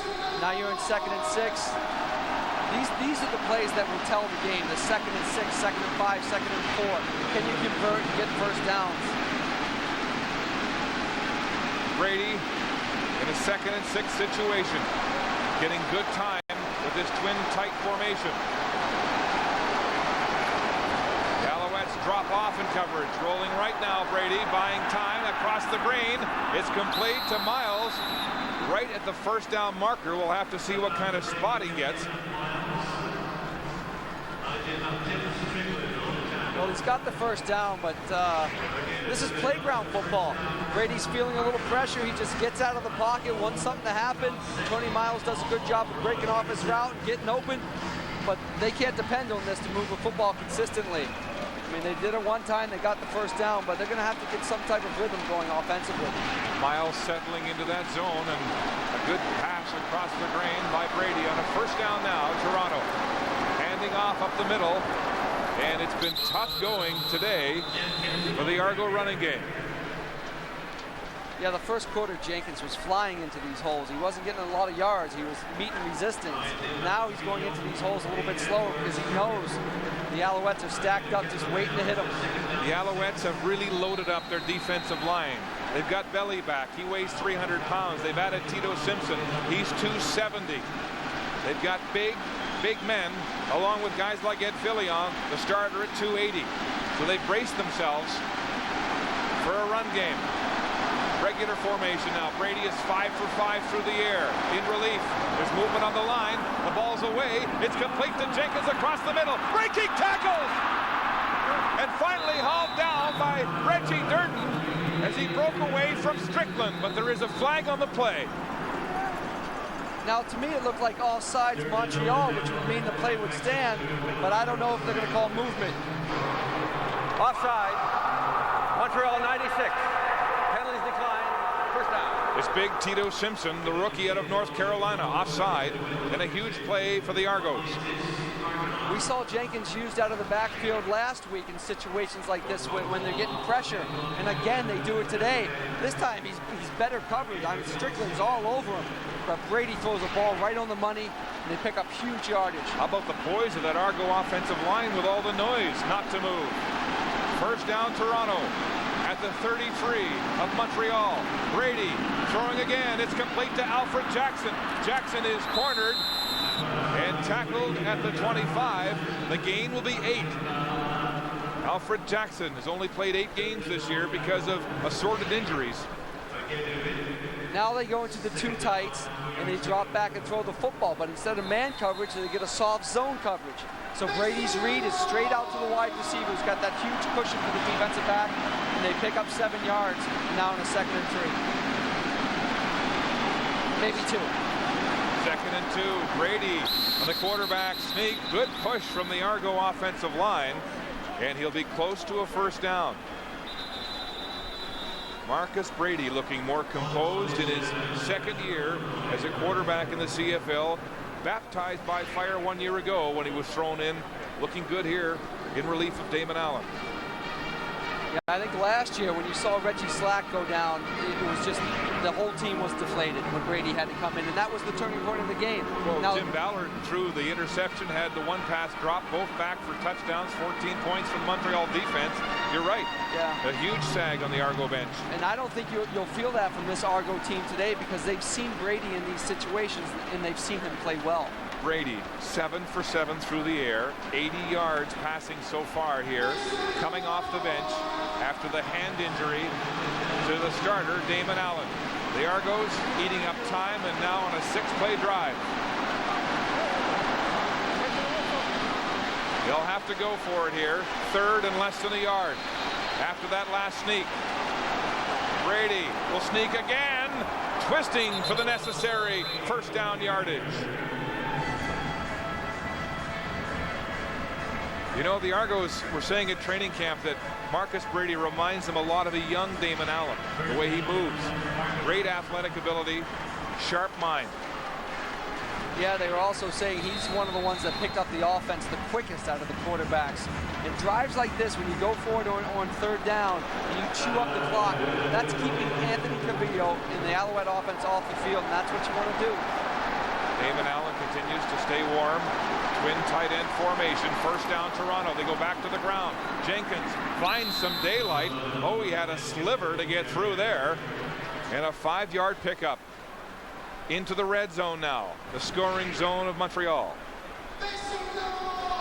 Yeah, neither team has had to give up on their game plan yet. The Argos are sticking with their running game. They're sticking with their 2 tight end package, mixing it up with 6 receivers. Hey, they're up 5-3. There's no reason to panic right now, and they're moving the football. 2nd and 5 from the 18 of the Alouettes. Brady in the shotgun. Here comes the blitz. The ball's away to the end zone to Alfred Jackson. Touchdown, Toronto! Alfred Jackson in behind Wayne Shaw, and the life has gone out of this building. You have to be impressed with Brady's performance as he stepped in. He's been so calm and relaxed. His vision is there. He saw the coverage when he stepped up to the line of scrimmage, knew where he wanted to go. And what about the 2 guys that came off the injured list? Jackson and Mitchell stepping up, making the big plays. That's a great catch. What a pass. Over his outside shoulder. Yeah, the ball's put the only place he could have caught it, over his outside shoulder, but it's a great catch. Marcus Brady in relief with a huge scoring drive. The point after is good, but there's a flag on the play.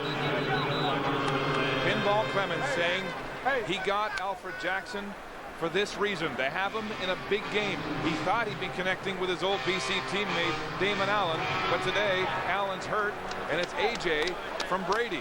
Yeah. It's just tough. Too many men. Montreal. Penalties declined. Single point. So the point after is good. And the veteran, Alfred Jackson, from the sophomore, Marcus Brady, and the Argos lead by 9. Where do you go from tough? 56 years of tough truck. How much horsepower is enough? How many pound-feet of torque is necessary? What is the ultimate payload? It's time to rethink the problem. It's time to rethink the truck.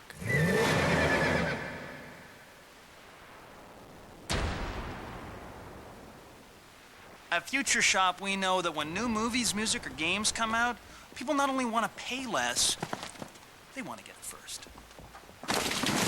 Woo! We got more than one.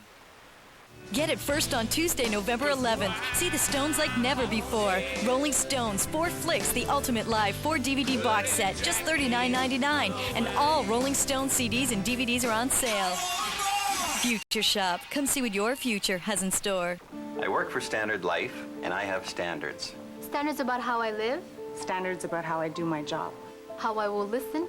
How I will treat you. And how I will follow through. So when you're dealing with Standard Life, whether it's for savings or insurance, you know what's behind everything we say. There's a standard. I give you my word. We give you our word. Keeping our word is Standard. Standard Life. Investments and insurance for groups and individuals. A 17-yard scoring pass from Brady to Alfred Jackson, and the Argos open their lead.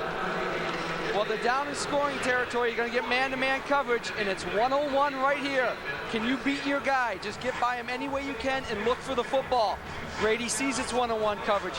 He makes a great move, lays the ball over his outside shoulder. Great catch. That is people stepping up when they have to in a big game and making the play. Jackson, who missed the semifinal with a quad injury, looked full value there. It's Deontay Whitaker on the kick return from his own 13. Lots of speed, breaking tackles, down in front of his own bench, and he hauls the football to the 50. A 38-yard return on the kickoff.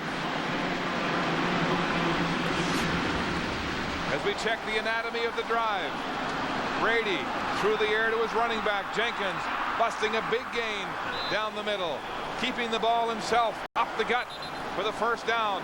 Composed and throwing to the end zone to Alfred Jackson, 17 yards and a touchdown. And Brady has not had an incomplete pass yet today. Brady's looked great, and the receivers for the Argos have looked great, but this is a big drive for the Alouettes. Down 12-3, they've got to get some points out of this. Montreal now with a double tight end formation. Calvillo, lots of time in the pocket, hammers the pass to Eric Lapointe.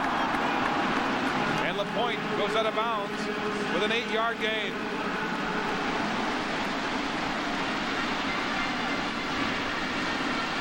Well, it's a nice conservative throw by Anthony. I think he was looking for someone else to come open, but Happel that fell down on the route, so his outlet was Lapointe. They pick up their 8 yards in a nice 2nd and 2. Lapointe suffering through an injury-plagued season with a big catch there. The Argos owning the passing department. This time, Lapointe's number is called up the middle on 2nd and 2. And he hurdles his way to what looks like a Montreal first down with 5 minutes and counting left in the first half. I think everyone would agree a healthy Eric Lapointe is a great football player. He can make a big difference in this football game. The key is, can he stay healthy? Oh, he's a big hero in this town. He's featured in a men's magazine. He's on one of those dating shows on TV. They love him here in Montreal. The French-Canadian running back. Play action now. Calvillo rolling right, throwing deep. Copeland's got it.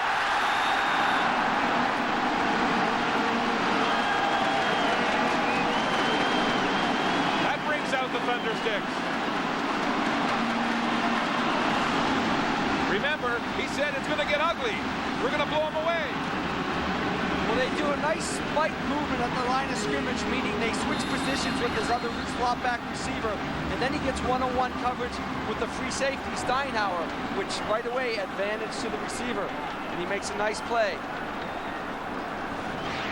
Copeland now with 2 catches in this game. That's as many as he had in the entire East Final 1 year ago. 5 receiver set. Anthony Calvillo fires low. Cavill goes down for it.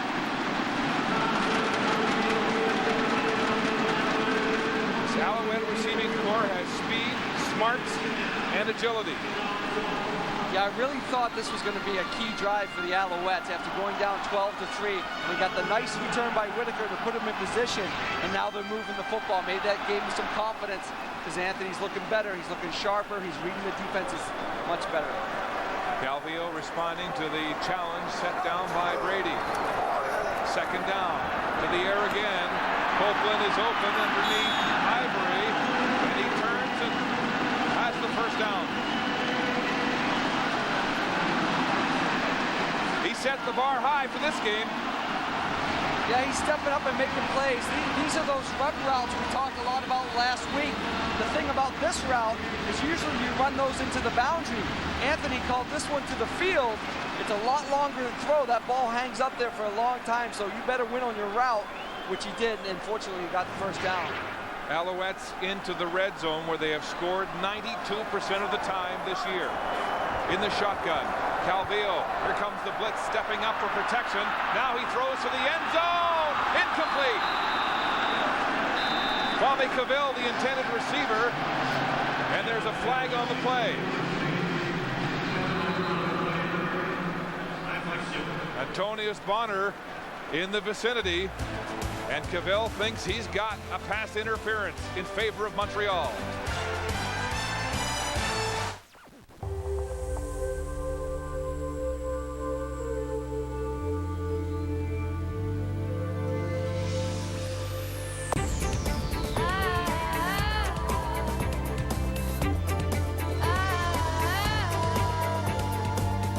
The 7-passenger, electronic 4-wheel drive Acura MDX.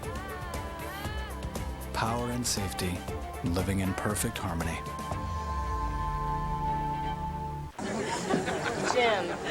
Jim Wilkes, is that you? Carla. Yeah, that doesn't work. You need the Wind River No Sweat waterproof jacket. Yeah. And while we're at it. I'm so sorry. Jim? Jim Wilkes? Well, at least the clothes work. Save $50 for a limited time. In my world, I can go anywhere. All flights leave in the afternoon. All hotels are on the beach. All rental cars are SUVs. No convertibles. In my world, I am a goddess. Planning a trip with Expedia.ca is the difference between getting a trip and getting your trip. Expedia.ca. Flights, hotels, car rentals, packages. Now we're getting somewhere. Antonius Bonner is called for illegal contact on a receiver. Well, here's Bonner right here, and here's Steinhauer. He's going to come on the blitz. That forces Bonner to be put in coverage, and it's kind of a man-to-man coverage. He's going to take the corner route. I don't know about the call. I don't know about that either. I mean, they're both trying to play the football. But it gives Montreal a first down.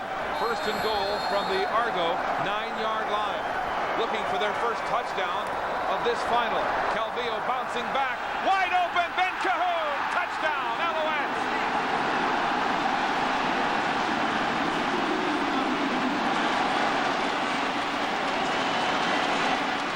The Canadian who led the league with 112 catches has a huge catch here now.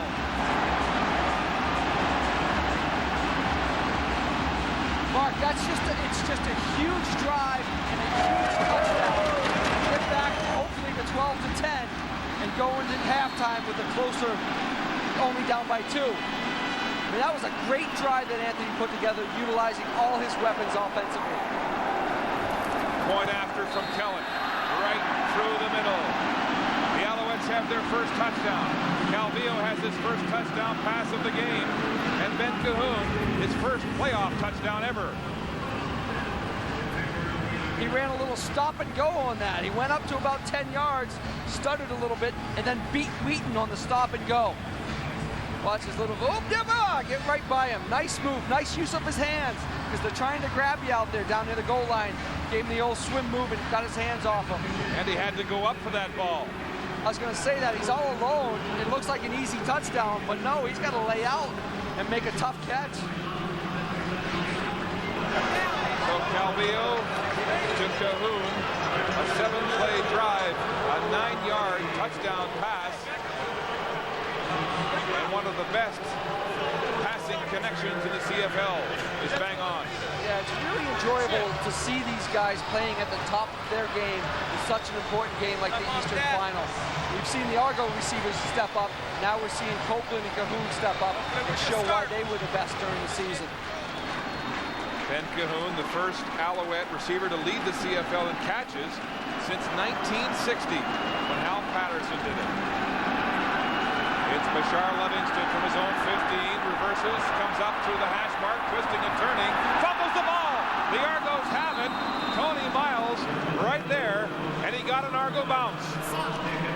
That was close on a 24-yard return as we revisit the scoring drive of the Alouettes.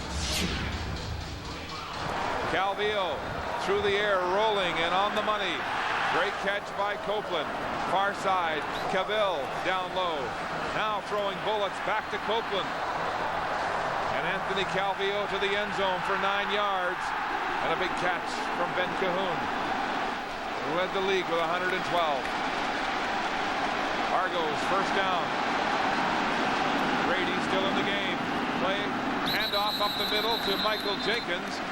And he'll have a gain of about 3 on the play as we go to the sidelines. And here's Brenda with the new Argo owners.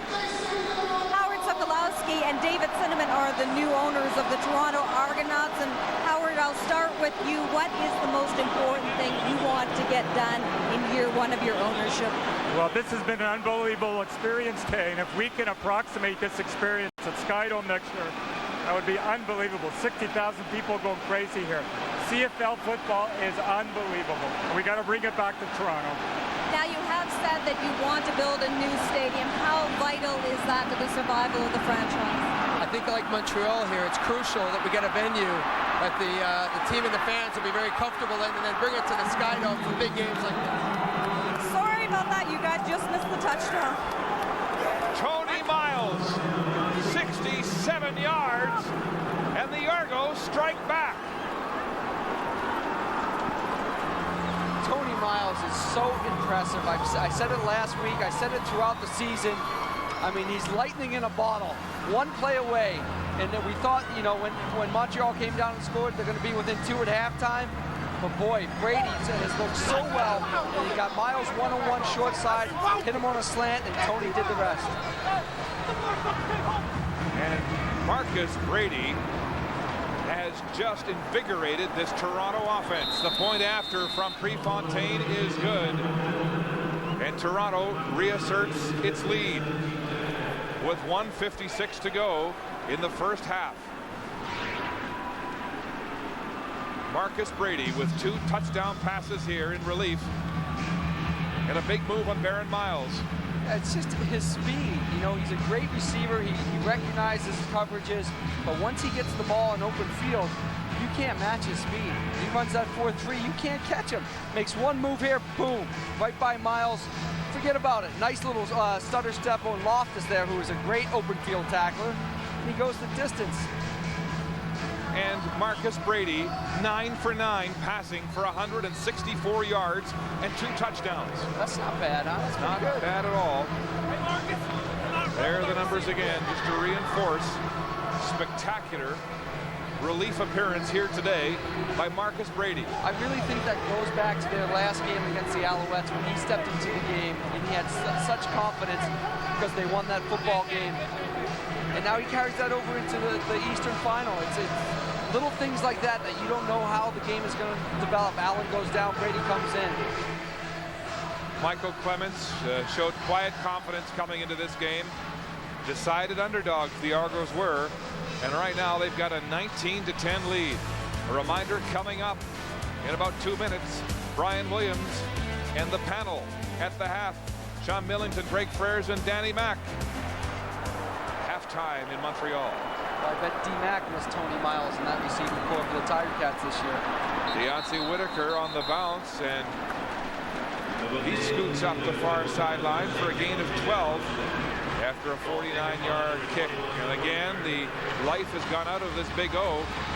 60,000 fans with noisemakers, and the Argo offense has silenced them. Well, at the start of the season, we talked a lot about the Argos, and we said their receiving core was going to be their strength. Well, it didn't come out, it didn't pan out that way. They got injuries in that position. They didn't play that well. But now it looks like they're all coming together for the playoffs and stepping up and making the big plays. Confident looking Argo sideline. A 9-point lead, 1:52 to the half. What will AC do for an encore? He goes on the ground. It's Eric Lapointe dragging the Argo tackler for 5 yards and close to a first down. Eric Lapointe, they say, is the fastest back in Montreal, and he's got power to spare. He is a strong runner. He's fast when he gets into the open field, and he's a typical north-south runner. He doesn't waste a lot of movement going laterally. He just hits the ball right up the gut. Measurement after that 10-yard run, just shy of 10 yards, will make it 2nd down and inches.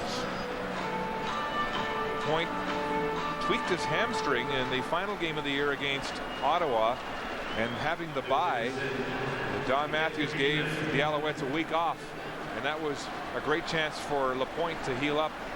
It's been a tough year from an injury point of view. Calvillo, 10 for 15 and a touchdown. But his numbers have been doubled by Brady so far today. On the ground, 2nd and inches, and Bruno Heppel right up the middle for a huge first down.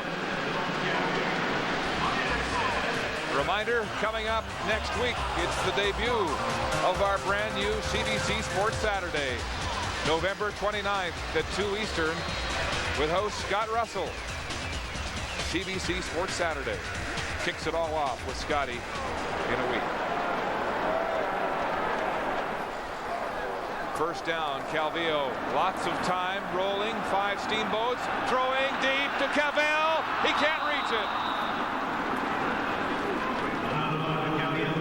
Calvillo has gone deep a lot here in the first half. Well, good Argo coverage. He's had the time from his offensive line. He's had the protection. He's also created more time by rolling out of the pocket. And I'm just impressed with Antonio Spawner. I mean, he's a linebacker being there, almost making the play on the ball. Kwame Cavill missed last year's East Final. Missed a couple of games this year having a knee operation. And it's been all Argos through the air against you wouldn't have thought that before the game. Top passing teams in the league, Montreal. Second down, Calvillo right through the middle. It's complete to Jermaine Copeland, striking through the heart of that Argos secondary that led the league in interceptions at 26. Well, Cliff Ivory gets a little upset. He's covering Copeland on this one, and he's saying, hey, Copeland's pushing off of me to get open. But hey, it goes both ways. You know, the defenders are grabbing and holding. As a receiver, sometimes you got to create your space, push off a little bit. First down, up the middle, a huge hole for Eric Lapointe. Mike O'Shea, the Argos leading tackler, brings him down after a gain of about 5 on the play. 2nd and 5, 58 seconds to go to the half. The Alouettes looking for some momentum to answer back to consecutive Argo touchdowns. Noah Cantor steadies himself along the trenches. 2nd and 5. Calvillo in the air again. And the pass is complete. Shy of the first down. Kwame Cavill loses his helmet in the process and looks to be shaken up. I like the play calling. It's a great throw by Anthony, but again, it's a receiver not getting his depth to get the first down. I mean, sure, they're in a 3rd and 1, 3rd and 2 where maybe they can go for it, but why not push that route up an extra yard and get the first down? Kevin Ivan really rolled him up good with the shot after the catch, his full weight coming down on the shoulders of Cavill. But it's a 3rd down situation, 3rd and a yard, and the Alouettes will go for the field goal. Kellett's been good from 38 yards. Timeout, Toronto. Now the Argos will make Matt Kellett think about it by calling a timeout. Not only make him think about it, but maybe put something together where if it's a missed field goal, you know you got those big guys covering. Maybe set up a return with Livingston. This is where the returners can have their most success as a missed field goal, because the big guys are out there. Well, Eric Lapointe certainly has been a warrior today, to the air and on the ground in the first half for Montreal. We remind you that you can join us online at cbc.ca/CFL and vote for your warrior of the game at the end of the 3rd quarter. From the 37, Matt Kellett is good. So with 39 seconds to go until the half, the Alouettes score again their 2nd field goal of the game to go with a touchdown. But this has not been the cakewalk they talked about. No, not being down by 6 points with only 39 seconds left in the first half. And with 39 seconds left, if the Argos do get a good return, look for them to try to move the football and score some more points. There's no reason to go into a shell now. You're moving the ball well offensively. Keep it up. Kellett 2 for 2. The Argos getting set to set up their return as we look at their first half possessions, starting a little bit slowly. Punt, then the missed field goal, and then igniting with Marcus Brady coming off the bench after Damon Allen injured his passing hand. 2 touchdown passes. Two plays, you get a touchdown. Those are the type of drives you love. Michael Jenkins has been a warhorse on the ground, and it's been tough slugging for him. Brady showing poise for a sophomore in a huge game in unfriendly circumstances here in Montreal. Livingston from the 25 straight up the sideline, looking for a seam, and he's hauled down, but great field position. The Argos will go on offense just shy of center field. And Livingston, who has 5 kick returns for touchdowns this year, brings it back 29 yards. But so far, Marcus Brady has been simply perfect. 9 for 9. You can't do much better than that. Kellett, that was kind of a pooch kickoff, which gives the Argos good field position. With 34 seconds, they have plenty of time to at least get into field goal range. A couple of first downs will do it for sure. 34 seconds to go on the clock. Here comes the blitz. Brady gets it away, throwing it up. In behind Lyle Knight. He was looking for it, couldn't find it. And there were 3 Alouette defenders in the neighborhood. So the Alouettes bring the house. Yeah, they bring the blitz. I think they bring Dwayne Butler off the edge, and he's coming hard. So you have to get rid of the football early, and the receiver's just not ready to get the football. Tough one for Brady, his first incomplete pass of the game. 2nd and 10, 29 seconds on the clock. Argos looking for field goal range. Here they come again. There's a flag. Brady with time gets it away. Jenkins is hit at midfield. Gang tackle. Omar Evans and Kevin Johnson bring the Argo running back down. But a flag. Looks like an all sides on the Alouettes again, but not knowing whether the Argos moved or not. Right you are. That's you're 2 for 2 in the penalty predictions. I'm going to stop right now. Montreal 54. But what a veteran quarterback does in that situation, when you think you have the guy all sides, buy some time and just huck it up deep, because you know you have the penalty. And I thought Marcus was going to do it at first because he was buying his time. Mark Megna is the man offside, off the rush end position for Montreal. 2nd and 5. Toronto. It's loud. Brady trying to make his calls. Here comes the blitz again, and they've got him for a big sack. Strickland and Johnson smother the sophomore. Matthews wants a timeout. 18 seconds to go until the half. Well, Johnson is just totally untouched, coming right through the middle. He's coming through the A and B gap, which is in football, the gaps closest to the center is the A gap. The next gap outside the guard is the B gap. And that's the closest line to the quarterback. You have to seal that up as an offense because it's too short of a run to make the sack. 2 years ago, Kevin Johnson was cut by Calgary on the scrap heap of football, living out west. He got another chance from Jim Pop and Don Matthews, and he's been terrific the last 2 years. Whitaker and Stokes back for the return. Prefontaine to punt. The clock starts now. 18 seconds and counting. To the wide side, it's angled. Stokes picks it up. There's a flag. It'll be no yards against the Argos. 8 seconds on the clock. A 40-yard punt, no return. That's a great penalty for the Argos to take. First of all, it's a great punt to kick it away into the sideline, but keep it in play.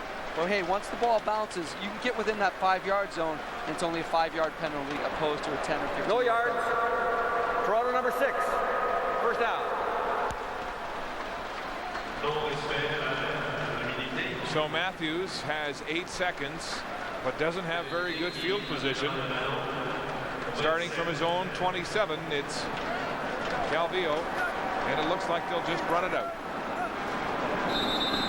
Calvillo will take a knee. The clock ticks to 6. And what has been a surprising turnabout here in the opening half. Well, the league's top passing quarterback against the backup, Brady, and it's all Toronto in the first half. The gun sounds to end the first half of football in the East Division final, and it's the Argonauts, not the Alouettes, who have the lead, 19-13. Tony Miles with a 67-yard touchdown catch from the backup, Marcus Brady, as we join Brenda. Don, how would you rate your team's performance during that first half of play? Well, certainly we feel that we should be ahead. Defensively, we missed a couple tackles that allowed them to have a big play, so we need to straighten that out. Good luck in the second. Thanks. Now let's head down to the end zone, and Brian Williams in the panel. Thank you, Brenda. No smiles from Don Matthews this afternoon. We'll have highlights and analysis in just a minute, but some quick thoughts, fellas, on that first half. I think this is right where Toronto wanted to be. Talking to each player yesterday, they had visions of leading at halftime. They're at the right spot. Well, a sign of a great football team is a team that can make adjustments quickly, and they're starting to make adjustments offensively. And then we saw a little bit of adjustments for Montreal defensively as well, so we'll see what they do in the second. Well, the Giant Montreal was supposed to come in there and be dominating this game, but David has his sling swinging, and he's throwing rocks, and the Giant is reeling. We'll take a break here in Montreal. Still to come this afternoon or this evening. It'll be Saskatchewan at Edmonton. Up next, we'll have highlights and analysis from the first half.